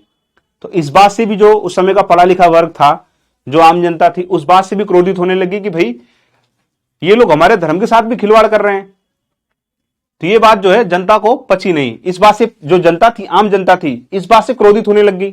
सैनिक तो पहले से क्रोधित थे, किसान तो पहले से क्रोधित थे, लेकिन अब आम जनता भी जो है इन तमाम चीजों से जो है क्रोधित होने लगी। ठीक है, अब इनके मन में भी जो है अग्नि की ज्वाला धीरे धीरे जो है जलने लगी। अब ये लोग भी मौके की तलाश में थी कि हमें बस मौका मिले, हम अंग्रेजों को जो है मुंह तोड़ जवाब देना चाहते हैं, इन ईसाई मिशनरियों को अपने देश से भगाना चाहते हैं, क्योंकि जबरदस्ती हमारे धर्म के ऊपर क्या कर रहे हैं? ये लोग कब्जा कर रहे हैं, हमारे धर्म को जो है हीन धर्म बता करके अपने धर्म का जो है प्रचार प्रसार कर रहे हैं लोग। ठीक है मेरे प्यारे बच्चों, समझ में आ रही है आप लोग को बात कि भाई जनता भी जो है अब क्या हो गई? खिलाफ हो गई। क्या होगी मेरे प्यारे बच्चों? खिलाफ होगी। किसके? कंपनी के खिलाफ होगी। किसके खिलाफ होगी मेरे प्यारे बच्चों? कंपनी के क्या होगी? खिलाफ होगी। बताओ, यहां तक किसी को कोई डाउट है? कहानी समझ में आ रही कि नहीं आ रही? कहानी समझ में आ रही है आप लोगों को? आप चीजों को रिलेट कर पा रहे कि नहीं कर पा रहे? आप चीजों को जोड़ पा रहे कि नहीं पा रहे? हर एक घटना दूसरी घटना को प्रभावित कर रही है। ठीक है मेरे प्यारे बच्चों, आगे बढ़ते हैं। आगे बढ़े, चलो ठीक है आगे बढ़ते हैं। अब देखो, इससे पहले तो सारा क्रोध था सैनिकों के बीच में, किसानों के बीच में, जनता के बीच में। अब बारूद के अंदर चिंगारी का काम कौन सी चीज करती है जिससे जो है यह क्रांति बढ़ जाती है, जिससे किसानों को मौका मिल जाता है, सैनिकों को मौका मिल जाता है, आम जनता को मौका मिल जाता है? तो ध्यान से देखो वो क्रांति कौन सी थी। तो ध्यान से देखो, ये कौन है मेरे प्यारे बच्चों? ये है आमिर खान जी। कौन है मेरे प्यारे बच्चों? आमिर खान जी। इन्होंने एक फिल्म बनाई थी जिसका नाम था मंगल पांडे। अब मंगल पांडे कौन है? तो आप लोग ध्यान से देखो, मंगल पांडे थे एक सैनिक। क्या थे मेरे प्यारे बच्चों? मंगल पांडे क्या थे? एक सैनिक थे। मंगल पांडे जी क्या थे? एक सैनिक थे। ठीक है, जो थे कंपनी की फौज में क्या थे? सैनिक थे। कंपनी की फौज में सैनिक थे। क्या थे मेरे प्यारे बच्चों? सैनिक थे। कौन से धर्म से आते थे? चूंकि पांडे हैं तो हिंदू धर्म से आते थे। कौन से धर्म से आते थे? हिंदू धर्म से आते थे। ठीक है, अब ध्यान से देखो, युवा सिपाही मंगल पांडे पर आरोप लगा कि उन्होंने जो है बैरकपुर में अपने अंग्रेज अफसरों पर क्या कर दिया है? हमला कर दिया, आक्रमण कर दिया है। ठीक है, मंगल पांडे ने जो है बैरकपुर छावनी, उसके अंदर अपने जो इनके उच्च अधिकारी थे इनके ऊपर आक्रमण कर दिया है। इन्होंने आक्रमण कर दिया मंगल पांडे ने, जिसकी वजह से जो है अंग्रेज सरकार ने उन्हें क्या दे दी? फांसी दे दी। ठीक है, अब आप लोग के मन में सवाल आएगा कि सर जी क्यों आक्रमण कर दिया इन्होंने अपने सीनियर्स के ऊपर? क्या कारण था? कोई ना कोई बात जरूर रही होगी जिसकी वजह से जो है क्रोधित होकर के इन्होंने जो है आक्रमण कर दिया। तो बहुत अच्छा सवाल है मेरे प्यारे बच्चों। इन्होंने आक्रमण इसलिए किया, आप लोग को मैंने पढ़ाया था ना यहां पे, क्या पढ़ाया था मैंने यहां पर? क्या पढ़ाया था मेरे प्यारे बच्चों यहां पर? कि भाई अंग्रेज जो है एक कारतूस बनाते हैं, एक राइफल बनाते हैं जिसका नाम इन्होंने रखा था एनफील्ड राइफल। ठीक है, क्लियर है? उसके बाद में उस राइफल के अंदर जो है चर्बी का उपयोग होता था, सुअर और गाय की चर्बी का। गाय जो थी वो हिंदुओं के लिए जो है पवित्र मानी जाती थी। इसी तरीके से जो है सुअर की चर्बी जो है मुसलमानों के लिए जो है हराम माना जाता था। इन दोनों ही चीजों का उपयोग ये लोग करते थे कारतूस के अंदर। इस कारतूस को जो है बैरकपुर छावनी के अंदर लाया गया। क्या लाया गया मेरे प्यारे बच्चों, इस कारतूस को जो है बैरकपुर छावनी के अंदर लाया गया। चूंकि आर्मी है तो आर्मी समय समय पर क्या करती है मेरे प्यारे बच्चों, एक्सरसाइज करती है, हथियारों के साथ एक्सरसाइज करती है ताकि उनकी ट्रेनिंग और अच्छी तरीके से हो सके। तो ये राइफल इंग्लैंड से आई थी, बैरकपुर छावनी के अंदर आई, जहां पर मंगल पांडे जी जो तैनात थे। तो मंगल पांडे जी को बोला गया कि भाई आप चूंकि सीनियर हैं, आप ठीक है बढ़िया हैं, तो आप जो है इसको यूज करो, इस राइफल का। और मंगल पांडे को यह अफवाह पहले से मिल चुकी थी कि भाई इस राइफल के अंदर जो है सुअर और गाय की चर्बी का यूज है। मंगल पांडे जी ठहरे हिंदू धर्म के, इन्होंने सीधे मना कर दिया कि भाई इस कारतूस का उपयोग नहीं कर सकते। अंग्रेजों ने पूछा क्यों, तुम हमारे ऑर्डर को जो है मना करोगे? तो उन्होंने बोला बिल्कुल मना करेंगे, अगर वो ऑर्डर मेरे धर्म को भ्रष्ट करेगा तो मैं ऑर्डर को बिल्कुल मना करूंगा। ठीक है, तो अंग्रेज इन पर जबरदस्ती करने लगे। किस पर जबरदस्ती करने लगे? मंगल पांडे जी पे, कि तुम जो है कारतूस का उपयोग करो। मंगल पांडे जी ने मना किया। तो इसी बीच में जो है इनकी हाथापाई होती है, ये अपने अफसरों पर जो है हमला कर देते हैं क्योंकि वो अफसर जबरदस्ती कर रहे होते हैं। ठीक है, तो ये रीजन था जिसकी वजह से जो है इनके हाथों से जो है इनके अफसरों को जो है चोट पहुंचा दी गई। उसके बाद जो है अंग्रेज सरकार इनको क्या दे देती है? फांसी दे देती है। ठीक है मेरे प्यारे बच्चों, क्या दे देती है? फांसी दे देती है मंगल पांडे जी को। उसके बाद में इससे भारतीय सिपाहियों में क्या आ गया? गुस्सा आ गया और डर दोनों फैल गया। गुस्सा इस बात से कि भाई अंग्रेज जो हैं जबरदस्ती हमारा धर्म भ्रष्ट करने पे तुले हुए हैं, हमारी एक नहीं सुन रहे हैं ये लोग, है ना। हमारे मंगल पांडे सैनिक थे, इनको भी इन्होंने फांसी दे दी। और डर इस बात से था कि भाई कि कहीं हमारा ये लोग धर्म भ्रष्ट ना कर दें जबरदस्ती। ठीक है, गुस्सा डर दोनों था इनके बीच में। उसके बाद में क्या होता है मेरे प्यारे बच्चों, अब सिपाहियों को लगने लग गया, जैसे मंगल पांडे जी को फांसी दे दी गई, अब सिपाहियों को लगने लगा कि अब उनकी बात सुनी नहीं जाएगी बल्कि सख्ती और बढ़ेगी। अब ये संदेश धीरे धीरे भारतीय सैनिकों के बीच में पहुंचने लग गया कि अंग्रेज अब हमारी नहीं सुनने वाले हैं। अंग्रेज लगता हमारा धर्म भ्रष्ट करा के ही मानेंगे। अंग्रेज किसी की नहीं सुन रहे हैं, मंगल पांडे को भी फांसी दे दी। तो अब ये बात, यह विचारधारा जो है भारतीय सैनिकों के बीच में आने लगी मेरे प्यारे बच्चों। तो इससे जो है सैनिकों के बीच में और क्या बढ़ने लग गया? क्रोध बढ़ने लग गया। क्या बढ़ने लग गया मेरे प्यारे बच्चों? क्रोध बढ़ने लग गया। ठीक है, क्या बढ़ने लग गया मेरे प्यारे बच्चों? क्रोध बढ़ने लग गया। किसके अंदर? भारतीय सैनिकों के बीच में। अब देखिए क्या होता है, अब देखो क्या होता है। अब 1857 की क्रांति की शुरुआत हो चुकी है। जैसे मंगल पांडे जी को फांसी दी गई, वहां से क्रांति की शुरुआत हो चुकी है। अब देखो क्या होता है, मेरठ, जैसे बैरकपुर छावनी था उसी प्रकार से अंग्रेजों का मेरठ भी छावनी था, मेरठ कैंट। आज भी जो है मेरठ को कैंटोनमेंट एरिया बोला जाता है। ठीक है, उस समय कंपनी के फौजी रहते थे, आज जो है इंडियन आर्मी के फौजी वहां पर, उनका कैंटोनमेंट एरिया है। उसके बाद में क्या होता है मेरे प्यारे बच्चों, मेरठ में कारतूस विवाद 9 मई 1857। अब ये कारतूसें बैरकपुर से कहां लाई जाती हैं? मेरठ के अंदर। वही कहानी, मेरठ के सैनिकों को भी बोला जाता है कि तुम इसके साथ प्रैक्टिस करो, इसको चलाओ। तो वहां पर भी जो हिंदू मुस्लिम सैनिक थे उन्होंने भी इसको चलाने से क्या कर दिया? इंकार कर दिया। ठीक है, मेरठ में तैनात सिपाहियों को नए कारतूसों से अभ्यास करने का आदेश दिया गया। ठीक है, सिपाहियों का विश्वास था कि इन कारतूसों पर गाय और सुअर की चर्बी लगी है। मेरठ के सैनिकों को तो ये बात पहले से पता चल चुकी थी। मंगल पांडे को जैसे फांसी दी इन लोगों ने, ये बात इनको पता चल चुकी थी। उसके बाद में जो हिंदू और मुसलमान दोनों की धार्मिक भावनाओं के क्या था? खिलाफ था। मैंने आप लोगों को बता दिया है ना। देखो, अब 85 सिपाही ने अभ्यास से इनकार कर दिया। 85 soldiers refuse to do practice with Enfield rifle. इन्होंने बोला कि हम नहीं करेंगे भाई, हमारे धर्म को भ्रष्ट करेगा ये। तो 85 सैनिकों ने जो है इसको यूज करने से मना कर दिया। अब उन 85 सैनिकों का क्या होगा? तो ध्यान से देखो, अब उनको मिलेगी सजा। क्यों सजा मिलेगी? क्योंकि सैनिकों ने क्या फॉलो नहीं किया? ऑर्डर फॉलो नहीं किया। सेना के अंदर अगर आप ऑर्डर फॉलो नहीं करते हो तो बहुत गलत माना जाता है। तो फिर वो 85 सैनिकों ने जो ऑर्डर फॉलो नहीं किया, अब उनको क्या किया गया? 85 सिपाहियों को नौकरी से निकाल दिया गया कि भाई तुम अपने घर बैठो, अगर तुम हमारा ऑर्डर फॉलो नहीं करोगे तो तुम नौकरी से निकाल दिए जाओगे। और उनको निकाल दिया गया। उसके बाद में हर सिपाही को 10-10 साल की सजा भी दे दी गई। बताओ, एक तो नौकरी से निकाला ही निकाला, उसके बाद 10-10 साल की सजा भी दे दी। अब इससे सैनिक और क्रोधित होने लग गए। ठीक है मेरे प्यारे बच्चों, यह सजा बाकी सिपाहियों को बहुत अपमानजनक लगी। बाकी जितने भी सिपाही थे मेरठ कैंटोनमेंट के, बैरकपुर छावनी के, है ना, इन तक जब ये बात पहुंची तो इनको बहुत बुरा लगा। इनको लगने लग गया कि भाई सैनिकों का कोई मान सम्मान नहीं है अंग्रेजों की नजर में, हमें कीड़ा मकोड़ा समझते हैं अंग्रेज, हमारी तो कोई इज्जत ही नहीं है।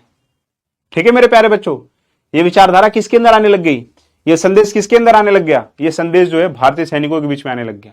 कब आने लग गया, जब 85 सैनिकों को राइफल ना यूज करने की वजह से 10-10 साल की सजा, नौकरी से भी निकाल दिया गया। अब सैनिक बिल्कुल क्रोधित। अब पूरे भारत के अंदर जहां जहां पर ईस्ट इंडिया कंपनी की फौजें थी उन सब के सैनिक इस तरह की सोच रखने लग गए, उनके अंदर भी घृणा क्रोध आने लग गया। किसके प्रति, अंग्रेजों के प्रति। ठीक है मेरे प्यारे बच्चों, बताओ यहां तक किसी को कोई डाउट है, यहां तक किसी को कोई डाउट है, आगे बढ़े, चलो फिर आगे बढ़ते हैं। अब देखो क्या होता है, अब देखो क्या होता है मेरे प्यारे बच्चों। अब मेरठ के जो सैनिक थे उन्होंने जब देखा कि भाई हमारे 85 भाइयों को 10-10 साल की सजा हो गई है, अब उनको तो सजा हो गई, अब हमसे यूज कराएंगे एनफील्ड राइफल को, अब हमसे जबरदस्ती करेंगे कि तुम भी यूज करो, ये ना हो इससे पहले उन्होंने क्या किया। तो देखो मेरठ में विद्रोह 10 मई 1857, 10 मई को मेरठ के सिपाहियों ने जेल पर धावा बोल दिया। अब इन्होंने बोला कि भाई अब अंग्रेज हम लोगों को आकर के जबरदस्ती हम लोगों से राइफल यूज करवाएं, है ना, इससे पहले हम लोग को कुछ करना पड़ेगा। इन्होंने क्या किया, धावा बोल दिया। किस पे, जेल पे, जो अंग्रेजों की जेल थी उस पे इन्होंने क्या बोल दिया, आक्रमण, अटैक कर दिया। सजा पाए सिपाहियों को आजाद करा लिया गया। ये अपने भाइयों के पास गए थे, 85 भाइयों के पास, जिनको जो है अंग्रेजों ने 10-10 साल की सजा सुनाई थी। ठीक है, उन्होंने बोला कि भाई पहले हम इनको आजाद कराएंगे। क्या करेंगे मेरे प्यारे बच्चों, इनको आजाद कराएंगे। इसलिए लोग जेल के अंदर जाते हैं जहां पर वो 85 कैदी बंद थे, उनको जाकर के जो है ये आजाद कराते हैं। ठीक है, उसके बाद में क्या होता है, अंग्रेज अफसरों पर हमला कर उन्हें मार डाला। बीच में जितने भी अंग्रेज अफसर आए गाजर मूली की तरह उनको काटा गया मेरे प्यारे बच्चों, क्योंकि बहुत क्रोधित थे। कौन, भारतीय सैनिक। इतने सालों से अपमानजनक जिंदगी भारतीय सैनिक जी रहे थे, तो बीच में जितने भी अंग्रेजी सैनिक मिले सबको जो है मारा गया। किसके द्वारा, मेरठ के सिपाहियों के द्वारा। उसके बाद में क्या होता है, हथियार और बंदूकों पर कब्जा। अब जेल के अंदर जितनी भी बंदूकें, हथियार, क्योंकि काम की चीजें हैं ये सारी, अब अंग्रेज आएंगे बदला लेने के लिए, तो उनसे लड़ने के लिए हमारे पास असले बारूद तो होने चाहिए ना।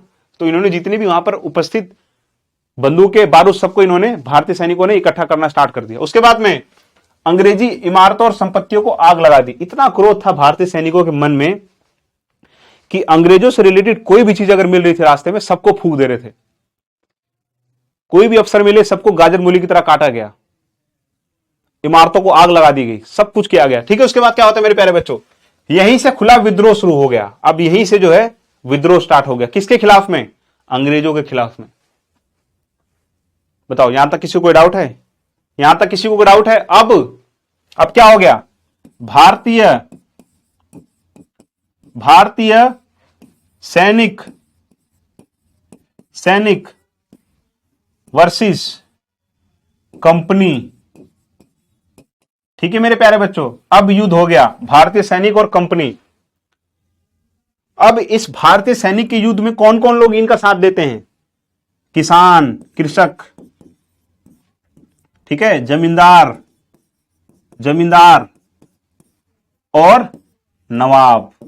कौन देते हैं मेरे प्यारे बच्चों, नवाब, राजा।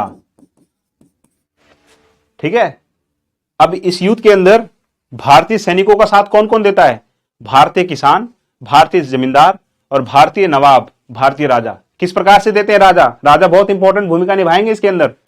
तो देखो इस प्रकार से देते हैं, इस प्रकार से देते हैं। अब आप लोग के मन में सवाल आएगा कि भाई नवाब राजा क्यों इस युद्ध के अंदर कूदेंगे, तो क्यों कूदेंगे, तो ध्यान से देखो मेरे प्यारे बच्चों, ध्यान से देखो। अब देखो नवाब, जो अलग अलग क्षेत्र के नवाब थे, चाहे वह झांसी की रानी हो लक्ष्मीबाई, चाहे वह अवध के नवाब हो, ठीक है, चाहे वह आपके मध्य भारत के पेशवा हो, मध्य भारत के पेशवा हो, सब इस युद्ध के अंदर कूद जाते हैं, क्योंकि इन सब के साथ अंग्रेजों ने अन्याय किया था। ये सब भी मौके की तलाश में थे कि कोई तो जो है अंग्रेजों के खिलाफ युद्ध लड़े, हम लोग साथ देंगे। तो किस प्रकार से साथ देते हैं, तो ध्यान से देखो। नवाबों की सत्ता इन्होंने छीनी थी अंग्रेजों ने, किस प्रकार से, उनके राजदरबार में रेजिडेंट की नियुक्ति करके। रेजिडेंट कौन होता था मेरे प्यारे बच्चों? रेजिडेंट का मतलब होता था ये लोग जो उस समय के राजा थे, नवाब थे, है ना, इनके राजदरबार में एक रेजिडेंट अपना बंदा नियुक्त कर देते थे और बोलते थे उस राजा से कि तुम अपनी सेना बंद करो, ठीक है, तुम्हारे सारे फैसले ये रेजिडेंट लेगा, तुमको कोई फैसला लेने का अधिकार नहीं है, तुम अपनी सेना भंग करो, तुम्हें साल भर का एक भत्ता या पेंशन दिया जाएगा जिसपे तुम अपना गुजारा करोगे। यानी कि राजाओं की जो शक्ति थी, जो राजाओं का जो दबाव था, प्रभुत्व था, सब खत्म कर दिया किसने? अंग्रेजों ने, ठीक है। उसके बाद में सेनाओं और राजस्व अधिकारों को छीना कि तू राजा नवाब टैक्स इकट्ठा नहीं कर सकते थे, कौन टैक्स इकट्ठा करेगा? रेजिडेंट इकट्ठा करेगा, ठीक है। कंपनी से समझौता की, बोलते थे कि तुम कंपनी से समझौता कर लो, तुम बस नाम मात्र के राजा रहो, तुमको साल भर में एक पेंशन का अमाउंट मिल जाएगा, ठीक है। उसके बाद में सहायक संधि थोपी गई। उसके बाद में मुगल शासन को समाप्त करने की योजना बनाई गई। किसने बनाई योजना? कंपनी ने। इस बात से लेकर के कई सारे नवाब बहुत ज्यादा क्रोधित थे, ठीक है मेरे प्यारे बच्चों। तो ध्यान से देखो, ध्यान से देखो। सबसे पहले झांसी की जो रानी थी, रानी लक्ष्मीबाई, है ना, खूब लड़ी मर्दानी वो तो झांसी वाली रानी थी, है ना। बुंदेलो हर बोलो के मुंह से सुनी ये कहानी थी, खूब लड़ी मर्दानी वो तो झांसी वाली रानी थी। तो ये देखो, अब अंग्रेज किस प्रकार से नवाबों को भी असंतुष्ट करते हैं, तो ध्यान से देखो। विद्रोह का कारण क्या था मेरे प्यारे बच्चों? क्यों जो है लक्ष्मीबाई ने जो है विद्रोह किया था? तो देखो, उनके पति राजा गंगाधर रवि की मृत्यु के बाद, ठीक है, अंग्रेजों ने उनके दत्तक पुत्र, दत्तक का मतलब होता है जिसको गोद लिया होता है। दत्तक का मतलब क्या होता है मेरे प्यारे बच्चों? दत्तक का मतलब क्या होता है? दत्तक पुत्र का मतलब होता है गोद लिया हुआ, गोद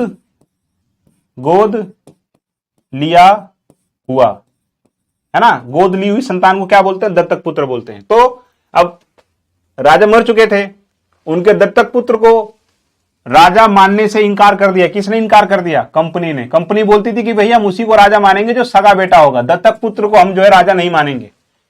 उसके बाद में जैसे ही, तो अंग्रेजों ने एक और कानून बनाया था कि भाई जिस राजा या जिस शासक का अपना खून नहीं होगा, ठीक है, तो उसको जो है हम लोग डॉक्ट्राइन ऑफ लैप्स,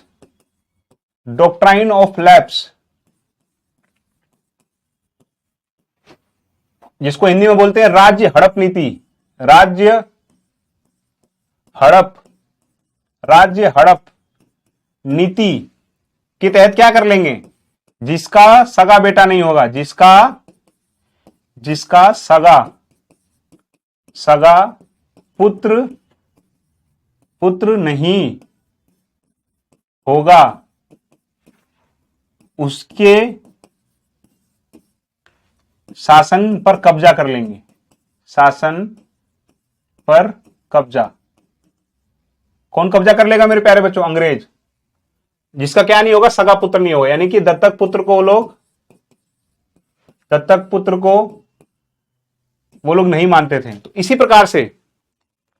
प्रकार से जो है रानी लक्ष्मीबाई झांसी को भी जो है वो लोग राज्य हड़प नीति के तहत, किसके प्रति मेरे प्यारे बच्चों? लैप्स नीति, जिसको हिंदी में बोलते हैं राज्य हड़प नीति के तहत जो है ये लोग झांसी को भी जो है हड़पने का प्रयास करते हैं, ये कहकर के कि भाई इनका सगी संतान नहीं है, दत्तक पुत्र को नहीं मानते हम लोग, है ना, और अब ये राज्य जो है हमारे अंडर आ गया। तो इसी के खिलाफ जो है रानी लक्ष्मीबाई जो है ये युद्ध करती हैं। क्या करती है मेरे प्यारे बच्चों? युद्ध करती हैं अंग्रेजों के प्रति, ठीक है। ये उसी समय युद्ध चल रहा है, भारतीय सैनिक भी युद्ध कर रहे हैं और इन लोगों ने भी जो है अपना गुस्सा जो है अंग्रेजों के प्रति दिखाना स्टार्ट कर दिया, ठीक है मेरे प्यारे बच्चों। अब एक आपको बहुत इंपॉर्टेंट फैक्ट बताता हूं। रानी लक्ष्मीबाई के सामने जो अंग्रेज लड़ रहा था, जो अंग्रेज सेनापति लड़ रहा था, उसका नाम था ह्यूरोज। तो जब रानी लक्ष्मीबाई जी जो है जनरल सर ह्यूज रोज से लड़ रही थी, लड़ते लड़ते जो बेचारी वीर गति को प्राप्त होती हैं, है ना, तो जो जनरल था उसने एक कमेंट किया था इनके ऊपर, एक बात बोली थी। क्या बोली थी? कि भाई the best and the bravest of all, बोला था कि रानी लक्ष्मीबाई इस तरीके से लड़ रही थी कि जो है बिल्कुल खूंखार तरीके से लड़ रही थी, यानी कि कॉम्प्लीमेंट दिया। किसने कॉम्प्लीमेंट दिया? सर ह्यूरोज ने। ठीक है, तो इतनी जो है ये कौशल, इनके अंदर कुशल योद्धा थी एक तरह से। क्या थी मेरे प्यारे बच्चों? कुशल योद्धा थी। क्या थी मेरे प्यारे बच्चों? कुशल योद्धा थी। लड़ते लड़ते बेशक वीर गति को प्राप्त होगी, लेकिन जो है विरोधी को मजबूर कर दिया कॉम्प्लीमेंट देने के लिए। ठीक है, सर ह्यूरोज ने बोला कि भाई औरत होते हुए भी जो है ये मर्दों से बेहतर लड़ाई लड़ी है। ठीक है, तो सर ह्यूरोज ने जो है इनको कॉम्प्लीमेंट दिया था। तो झांसी की जो रानी थी लक्ष्मीबाई इस प्रकार से युद्ध के अंदर शामिल होती है, क्योंकि जो है वो लोग दत्तक पुत्र को नहीं मानते। तो इन्होंने जो है सैनिकों के साथ मिलकर के जो है अंग्रेजों पे आक्रमण किया। उसके बाद में देखो ध्यान से मेरे प्यारे बच्चों, इसी प्रकार से कानपुर के जो है शासक नाना साहेब, ये भी इस युद्ध के अंदर शामिल होते हैं। ये देखो नाना साहेब हैं, ये भी ये क्यों जो है युद्ध के अंदर शामिल होते हैं मेरे प्यारे बच्चों? विद्रोह का कारण क्या था? तो देखो, अंग्रेजों ने उनके पिता को मिलने वाली पेंशन बंद कर दी थी। यानी कि इनके जो पिता थे, इन्होंने जो है अपने राज दरबार में रेजिडेंट स्थापित किया होगा, सहायक संधि पे सिग्नेचर किया होगा। मैंने आप लोगों को बताया कि भाई सहायक संधि पे जो हस्ताक्षर कर देता था तो अंग्रेज उसको जो है साल भर में एक पेंशन का अमाउंट देते थे। तो जो है कानपुर के शासक ने भी जो सहायक संधि पे हस्ताक्षर किया होगा, तो इनको जो है पेंशन देने से मना कर दिया। तो इसके पुत्र जो थे नाना साहेब, इन्होंने जो है इस युद्ध के अंदर शामिल हो गए। मराठा सम्मान और अधिकारों का अपमान हुआ इनके हिसाब से। फिर उन्होंने क्या किया? कानपुर में विद्रोह का नेतृत्व किया और अंग्रेजी शासन को खुली चुनौती दे दी। किसके साथ मिलकर के? भारतीय सैनिकों के साथ मिलकर के। किसके साथ मिलकर के मेरे प्यारे बच्चों? भारतीय सैनिकों के साथ मिलकर के। सैनिकों के साथ मिलकर के कंपनी का विरोध किया। कंपनी के खिलाफ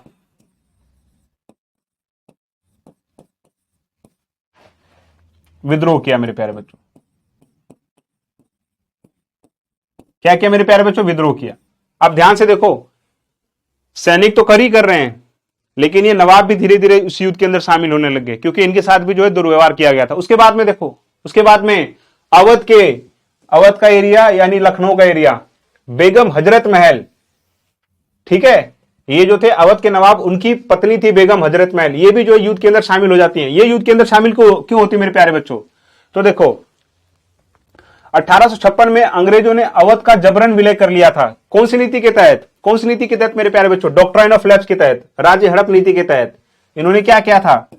अवध को जबरदस्ती यानी जबरन उस पर क्या किया इन लोगों ने? उस पर अपना शासन स्थापित कर लिया। वहां के राजा को हटा दिया गया। किसको हटा दिया गया? नवाब वाजिद अली शाह को। नवाब वाजिद अली शाह कौन थे? तो जो थे अवध के क्या थे? नवाब थे। कौन? नवाब वाजिद अली शाह। नवाब वाजिद अली शाह कौन थे मेरे प्यारे बच्चों? ये अवध के नवाब थे। इनको जो है हटा दिया गया। उसके बाद में नवाब को अपदस्थ कर दिया गया। अवध की जनता और सैनिक बेरोजगार हो गए। ठीक है मेरे प्यारे बच्चों। उसके बाद में अपने बेटे को अवध का नवाब घोषित किया। किसने? हजरत महल ने। हजरत महल कौन थी? नवाब वाजिद अली शाह की वाइफ थी। लखनऊ को विद्रोह का बड़ा केंद्र बनाया गया। अब ये भी किसमें शामिल हो गए? विद्रोह के अंदर शामिल हो गए। ये भी किसी के अंदर शामिल हो गए? विद्रोह के अंदर शामिल हो गए। विद्रोह के अंदर शामिल हो गए। ठीक है मेरे प्यारे बच्चों। तो अब अवध की जनता, अवध के लोग भी जो है विद्रोह के अंदर शामिल हो गए, सैनिकों का समर्थन करने लगे। अब आगे देखो ध्यान से। अब बिहार के शासक थे जगदीशपुर के शासक थे वीर कुंवर सिंह।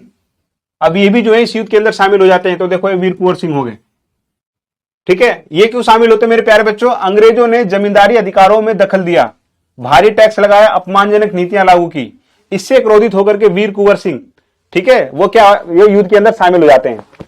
इन्होंने क्या भूमिका निभाई? वृद्धावस्था में भी अंग्रेजों से वीरतापूर्ण युद्ध किया, बिहार में विद्रोह का नेतृत्व किया। इन्होंने भी जो है अंग्रेजों से युद्ध किया, विद्रोह के अंदर अपना जो है सहयोग दिया।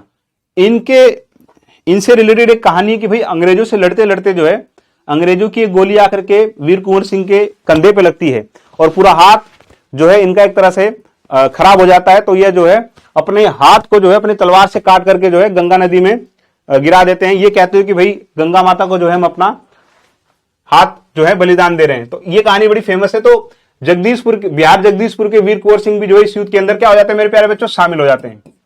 क्या हो जाते हैं मेरे प्यारे बच्चों, शामिल हो जाते हैं।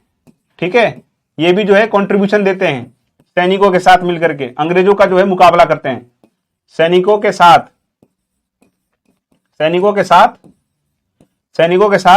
मिलकर के। अब वीर कुंवर सिंह भी जो इस युद्ध के अंदर आ गए। ठीक है, उसके बाद में क्या होता है मेरे प्यारे बच्चों, मध्य भारत के भी शासक थे जिनका नाम था तात्या टोपे। ये देखो तात्या टोपे जी हैं, ये भी जो है सैनिकों के साथ हो जाते हैं, सैनिकों के साथ मिलकर के अंग्रेजों को जो है चुनौती देते हैं। तो इन्होंने युद्ध के अंदर शामिल क्यों हुए, मराठा सत्ता का पतन हो गया, अंग्रेजों की विस्तारवादी नीति का विरोध किया इन्होंने। ठीक है, जिसके खिलाफ में इन्होंने क्या किया, गुरिल्ला युद्ध की रणनीति अपनाई। अब आप लोग के लिए नया शब्द है गुरिल्ला युद्ध नीति। क्या होती है मेरे प्यारे बच्चों, तो गुरिल्ला युद्ध नीति का मतलब क्या होता है, ध्यान से देखो, गुरिल्ला युद्ध नीति, इसके अंदर क्या होता है मेरे प्यारे बच्चों, इसके अंदर जो है आमने सामने युद्ध नहीं होता है, युद्ध नहीं, छिप करके आक्रमण किया जाता है, छिप करके अचानक, सरप्राइज अटैक, अचानक आक्रमण।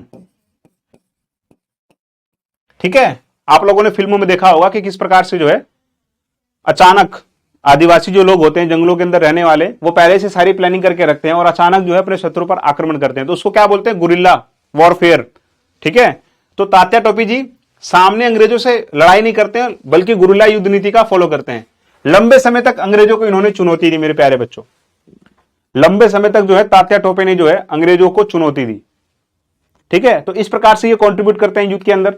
उसके बाद में देखो मेरे प्यारे बच्चों, ठीक है, तो इस प्रकार से जो है मेरे प्यारे बच्चों, इस प्रकार से सैनिकों के द्वारा स्टार्ट किया गया जो विद्रोह था, उसके अंदर किसान भी शामिल हो जाते हैं, उसके अंदर जमींदार भी शामिल हो जाते हैं, और भारत के अलग अलग नवाब शासक, चाहे वो तात्या टोपे हो, वीर कुंवर सिंह जी हो, बेगम हजरत महल हो अवध के, नाना साहेब हो कानपुर के, रानी लक्ष्मीबाई झांसी की, ये सब जो है इस युद्ध के अंदर सैनिकों का साथ देती हैं। किसका साथ मेरे प्यारे बच्चों, सैनिकों का। और इस विद्रोह को और मजबूत और बड़े लेवल पर ये लोग पहुंचाने का प्रयास करते हैं। ठीक है, आप लोग को कहानी समझ में आ रही कि नहीं आ रही है, आ रही समझ में कि नहीं आ रही, बता दो, हैं आगे बढ़े। तो देखो सिपाहियों ने जो है इसको स्टार्ट किया था। ठीक है, उसके बाद में जो है इसको आगे बढ़ाते हैं। उसके बाद में क्या होता है मेरे प्यारे बच्चों, उसके बाद में क्या होता है, उसके बाद में क्या होता है मेरे प्यारे बच्चों, अब देखो, अब सिपाहियों के सामने, नवाबों के सामने एक चुनौती आती है कि भाई हम अगर कोई विद्रोह कर रहे हैं तो हमारे विद्रोह का एक नेता होना चाहिए जिसको सब मानते हो, है ना, क्योंकि सैनिकों को सब नहीं जानते थे। ठीक है, और ये जो क्षेत्रीय नवाब थे, अवध के नवाब केवल अवध की जनता उनको जानती थी, मध्य भारत के नवाब तात्या टोपे को केवल तात्या टोपे के लोगों के इलाके के लोग जानते थे, है ना, जगदीशपुर के वीर कुंवर सिंह को केवल जगदीशपुर की जनता जानती थी। क्योंकि हमें इस पूरे युद्ध विद्रोह को पूरे भारत के लेवल तक इसको पहुंचाना है, तो हमें कहीं ना कहीं एक ऐसा चेहरा चाहिए होगा जिसको सारे लोग जानते हो।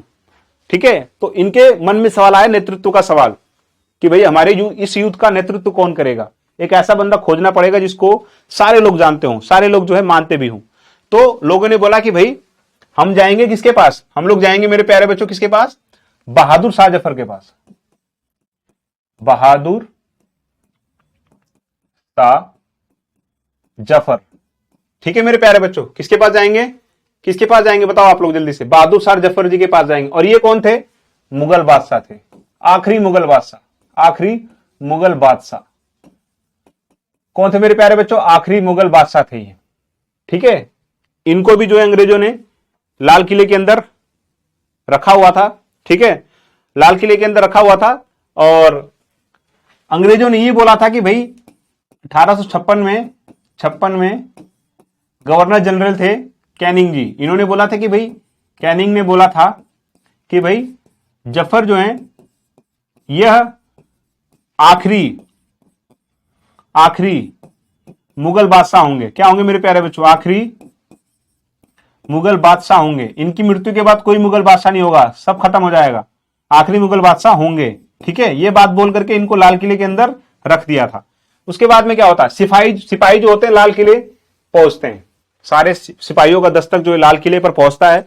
उसके बाद में बूढ़े बादशाह पहले लड़ाई के लिए तैयार नहीं थे, अब ये लोग सिपाही जाकर के मुगल बादशाह से कहते हैं कि बादशाह साहब आप जो है हमारे इस विद्रोह का नेतृत्व कीजिए, आप नेता बनिए, क्योंकि आपको पूरे भारत के लोग जानते हैं।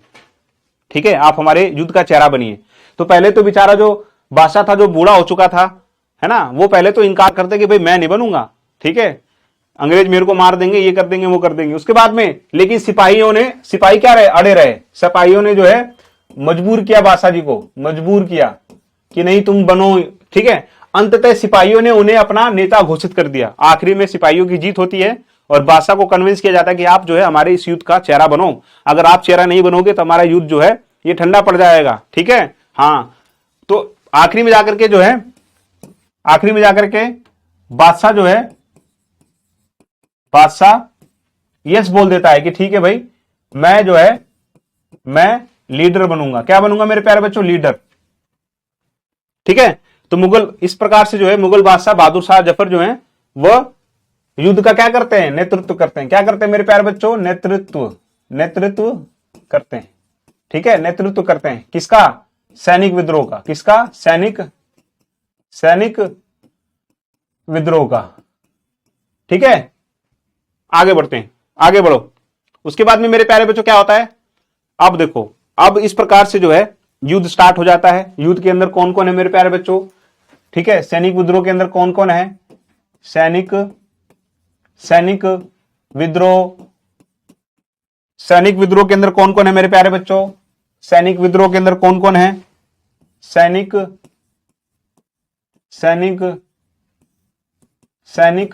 विद्रोह के अंदर कौन कौन है? किसने स्टार्ट किया था इसको?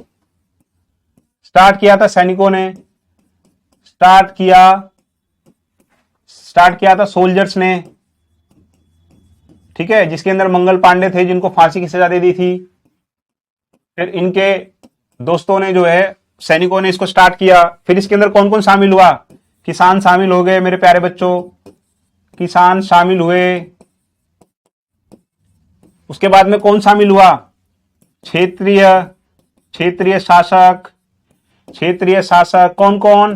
क्षेत्रीय शासक में कौन कौन? आपके अवध के नवाब, उसके बाद में झांसी की शासिका, उसके बाद में जगदीशपुर के।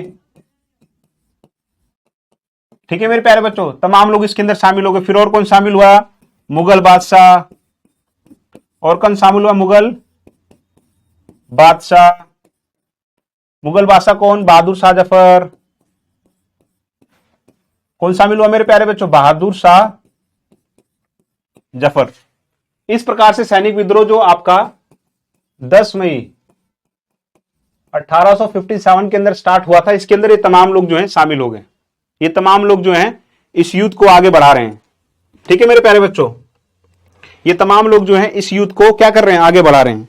ये तमाम लोग क्या कर रहे हैं? युद्ध को जो है आगे बढ़ा रहे हैं। बताओ, कोई डाउट है? कहानी समझ में आ रही कि नहीं आ रही है? अब लोग युद्ध लड़ रहे हैं।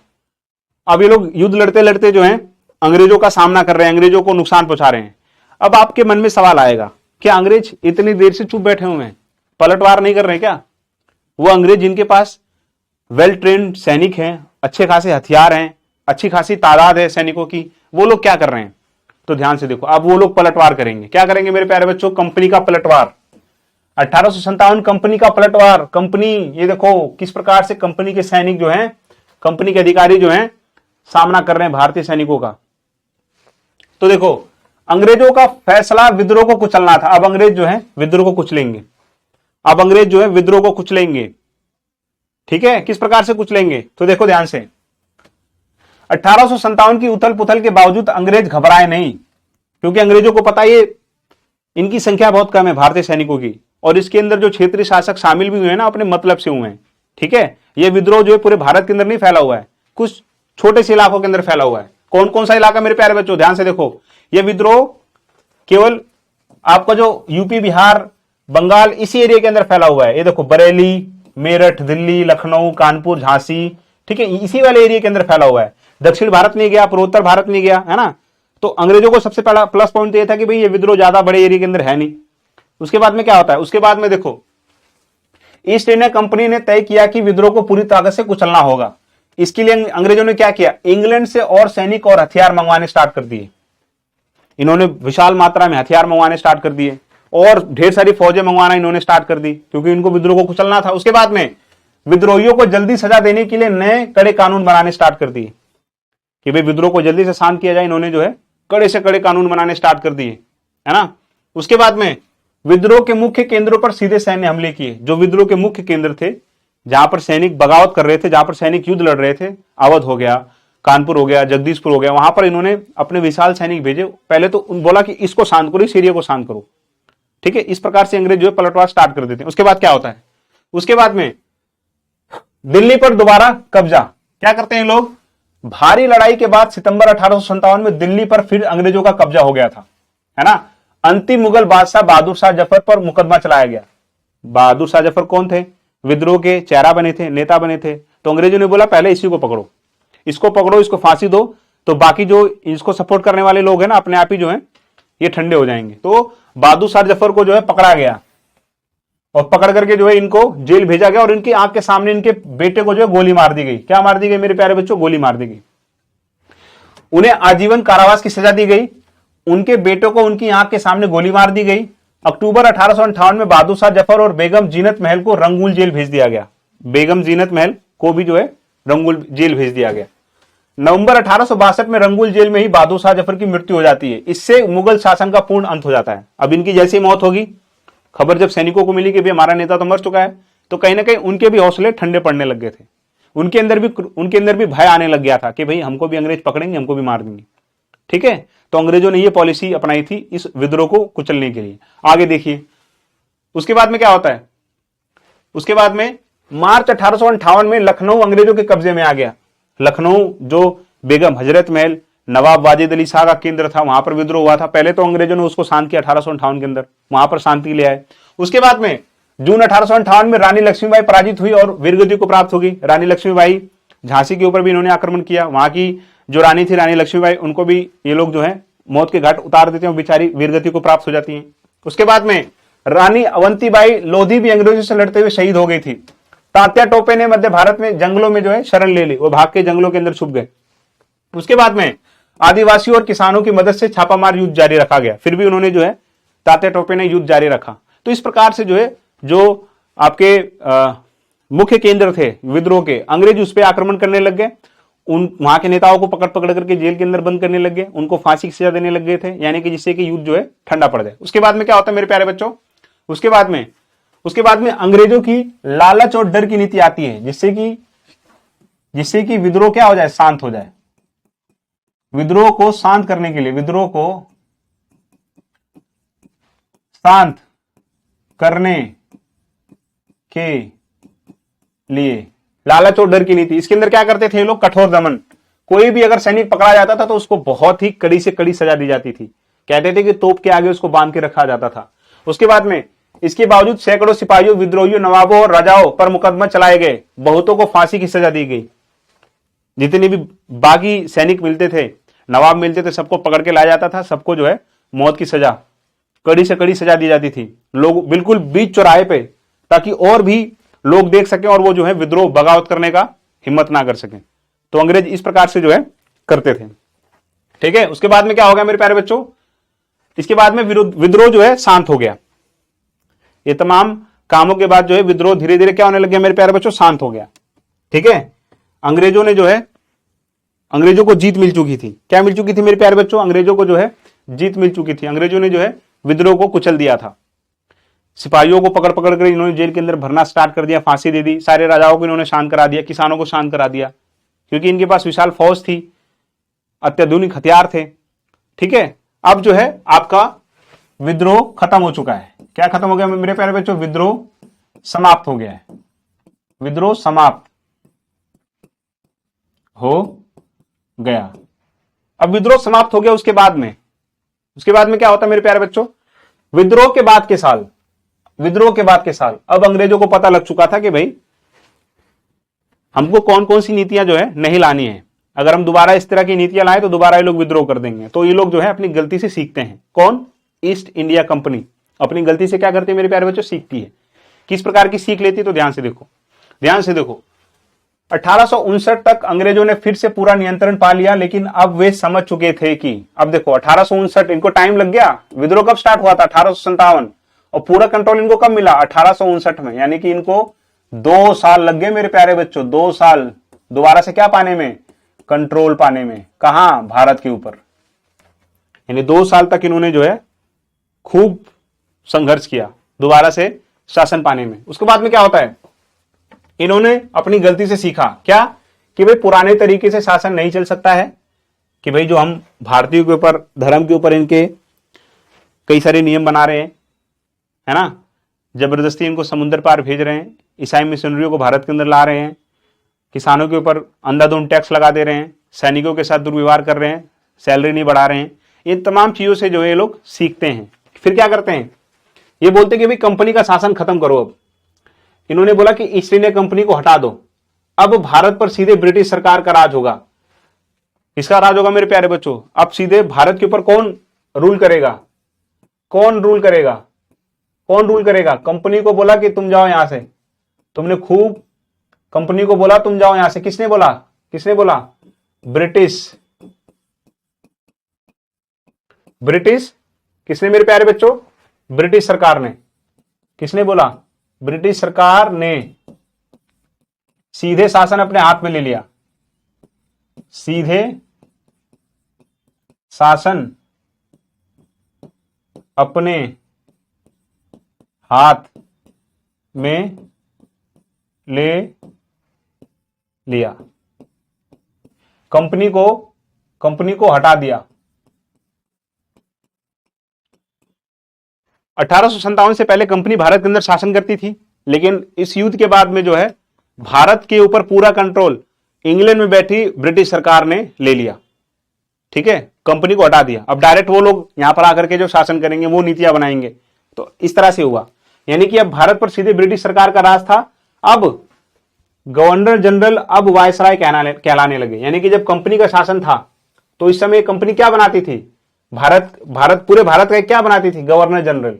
क्या बनाती थी मेरे प्यारे बच्चों? क्या बनाती थी? क्या बनाती थी? Governor general. किसके शासन में? कंपनी के शासन में। लेकिन जैसे ब्रिटिश सरकार का शासन आया तो अब गवर्नर जनरल की जगह क्या बनाने लग गए? वायसराय। कि भाई पूरा वायसराय, एक वायसराय जो है पूरे भारत की देख रेख करेगा। देख रेख करेगा किसके बिहाफ पे? ब्रिटिश सरकार के बिहाफ पे। तो पहला बदलाव तो ये हो गया कि भाई ब्रिटिश सरकार के कंट्रोल में भारत आ गया, कंपनी को हटा दिया गया। उसके बाद में राजाओं के साथ इन्होंने क्या किया? राजाओं को बोला कि भाई हम आपकी रियासत नहीं छीनेंगे, दत्तक पुत्र को भी उत्तराधिकारी मान लिया जाएगा। लेकिन विद्रोह से पहले दत्तक पुत्र को नहीं मानते थे, राजाओं के राज्य को छीन रहे थे ये लोग। तो जब युद्ध हो गया, इन्होंने अपनी गलती से सीखा कि भाई राजाओं ने बहुत इस युद्ध को आगे बढ़ाया, तो क्यों ना हम अपनी गलती से सीखें। और उन्होंने बोला कि ठीक है भाई, दत्तक पुत्र को मानेंगे हम और तुम्हारा राज्य नहीं छीनेंगे। ठीक है, इससे क्या हो गया? इससे राजा शांत हो गए, जनता अकेली पड़ गई। इस तरह से इन्होंने जो है बदलाव करने स्टार्ट कर दिए। उसके बाद में अब इन्होंने सेना में भी क्या बदलाव किए? सैनिकों ने भी तो बढ़ चढ़ के हिस्सा लिया था, युद्ध तो उन्होंने स्टार्ट किया था ना। भारतीय सिपाहियों की संख्या कम करना स्टार्ट कर दिया। किसमें से? कंपनी की जो फौज होती थी, कंपनी की फौज में से भारतीय सैनिकों की संख्या कम कर दी। भारतीय सैनिकों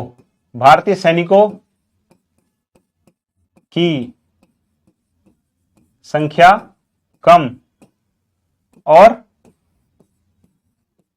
ब्रिटिश सैनिकों की संख्या बढ़ा दी। ब्रिटिश सैनिकों संख्या बढ़ा दी। अभी कहते थे ना रहेगी बांस ना बजेगी बांसुरी, क्योंकि विद्रोह भारतीय सैनिकों ने किया था, क्योंकि उनकी संख्या ज्यादा थी। अब इन्होंने बोला कि नहीं, भारतीय सैनिकों की संख्या कम करो और अपने ब्रिटिश सैनिकों को लेके आओ अपनी फौज के अंदर, क्योंकि वो तो बगावत नहीं करेंगे ना। यूरोपीय सैनिक ज्यादा आने लग गए। उसके बाद में क्या हो गया मेरे प्यारे बच्चों, अवध बिहार के बजाय गोरखा, सिख और पठान भर्ती होने लग गए। उससे पहले जो फौज थी उसके अंदर अवध के क्षेत्र के सिपाहियों को भर्ती किया जाता था, ठीक है। उसके बाद में बिहार के क्षेत्रों के सिपाहियों को भर्ती किया जाता था। ये वही सैनिक थे जिन्होंने विद्रोह के अंदर बढ़ चढ़कर हिस्सा लिया था। तो इन्होंने अपनी गलती से सीखा, इन्होंने इनको ना भर्ती करके किसको भर्ती करना स्टार्ट कर दिया, गोरखाओं को, सिखों को और पठानों को, ठीक है, ताकि फिर से सिपाही विद्रोह ना कर सकें। तो कितने तेज थे, कितने माइंडेड थे अंग्रेज। ये सारे बदलाव करने लग गए, अपनी गलतियों से सीख इन्होंने लेना स्टार्ट कर दिया, ठीक है। तो ये सारे चेंजेस इन्होंने करने स्टार्ट कर दिए। उसके बाद में इन्होंने कौन सी पॉलिसी अपनाई मेरे प्यारे बच्चों, इसके बाद में ध्यान से देखो, धर्म में दखल नहीं देने का वादा किया। इन्होंने बोला कि ठीक है भाई, हम आपके किसी भी धर्म में दखल नहीं देंगे। पहली बात तो हम जबरदस्ती आप लोगों पे ईसाई धर्म नहीं थोपेंगे, और आपको जोन सा रिलीजन फॉलो करना, आप अपना आजादी से अपना रिलीजन फॉलो करो, हमको कोई मतलब नहीं है, ठीक है। अंग्रेज बोले कि भाई अब हम आपके धर्म और रिवाजों में हस्तक्षेप नहीं करेंगे। यह वादा इसलिए था ताकि फिर से जनता भड़के ना, ठीक है ना। इसलिए इन्होंने जो है धर्म में कोई हस्तक्षेप नहीं किया, किसी भी प्रकार के रीति रिवाज में हस्तक्षेप नहीं किया। उसके बाद में क्या होता मेरे प्यारे बच्चों, उसके बाद में क्या होता, तो ये तमाम चीजें थी, ये विद्रोह था मेरे प्यारे बच्चों। ये क्या था, विद्रोह था 1857 की क्रांति। बताओ समझ में आया कि नहीं आया आप लोगों को। 1857 की क्रांति आप लोग को समझ में आया कि किस प्रकार से स्टार्ट हुई, किस किस ने इसके अंदर योगदान दिया मेरे प्यारे बच्चों, है ना। हम लोगों ने स्टार्टिंग से स्टार्ट किया था, है ना। बेहतरीन आप लोग को तरीके से मैंने समझाया है ना, बेहतरीन तरीके से आप लोग को समझाया कि भाई 1857 की बगावत जो थी, जिसको कई सारे इतिहासकार पहली वॉर ऑफ फ्रीडम बोलते हैं, कि भाई आजादी की पहली लड़ाई 1857 की बैटल थी, है ना। किस प्रकार से स्टार्ट हुई थी, सबसे पहले मैंने आपको बताया कि भाई अंग्रेजी कंपनी किस प्रकार से आती है व्यापार करने के लिए, किलेबंदी करती है, राजनीतिक हस्तक्षेप करती है ना। उसके बाद में जो है ये दीवानी अधिकार इसको मिल जाता है। फिर राजस्व कई सारे नियम लेके आती है, किसानों को नाराज करती है, आदिवासियों को नाराज करती है। उसके बाद में जो है नवाबों को नाराज करती है, उनके राज्य को छीनने लग जाती है ना। फिर उसके बाद में जो है हम लोग देखते हैं कि भाई सबसे इंपॉर्टेंट चीज, ये लोग सैनिकों को नाराज करने लग जाते हैं। किसानों और सैनिकों को किस प्रकार से नाराज करते हैं मैंने आप लोग को बता दिया। फिर ये सैनिक क्रोधित होकर के जो है ये लोग विद्रोह स्टार्ट करते, इसकी स्टार्ट करी थी मंगल पांडे जी ने, है ना। किस प्रकार से ये विद्रोह फैलने लग जाता है, ये तमाम चीजें मैंने आप लोग को बताई। फिर इस विद्रोह का नेतृत्व आपके जो है मुगल बादशाह करते हैं, है ना। आपके बादशाह जो थे इन्होंने जो है इसका, बहादुर शाह जफर इनका नेतृत्व किया इस विद्रोह का। फिर ये सैनिक विद्रोह किस तरह से आगे बढ़ता है, किस प्रकार से कंपनी पलटवार करती है ना।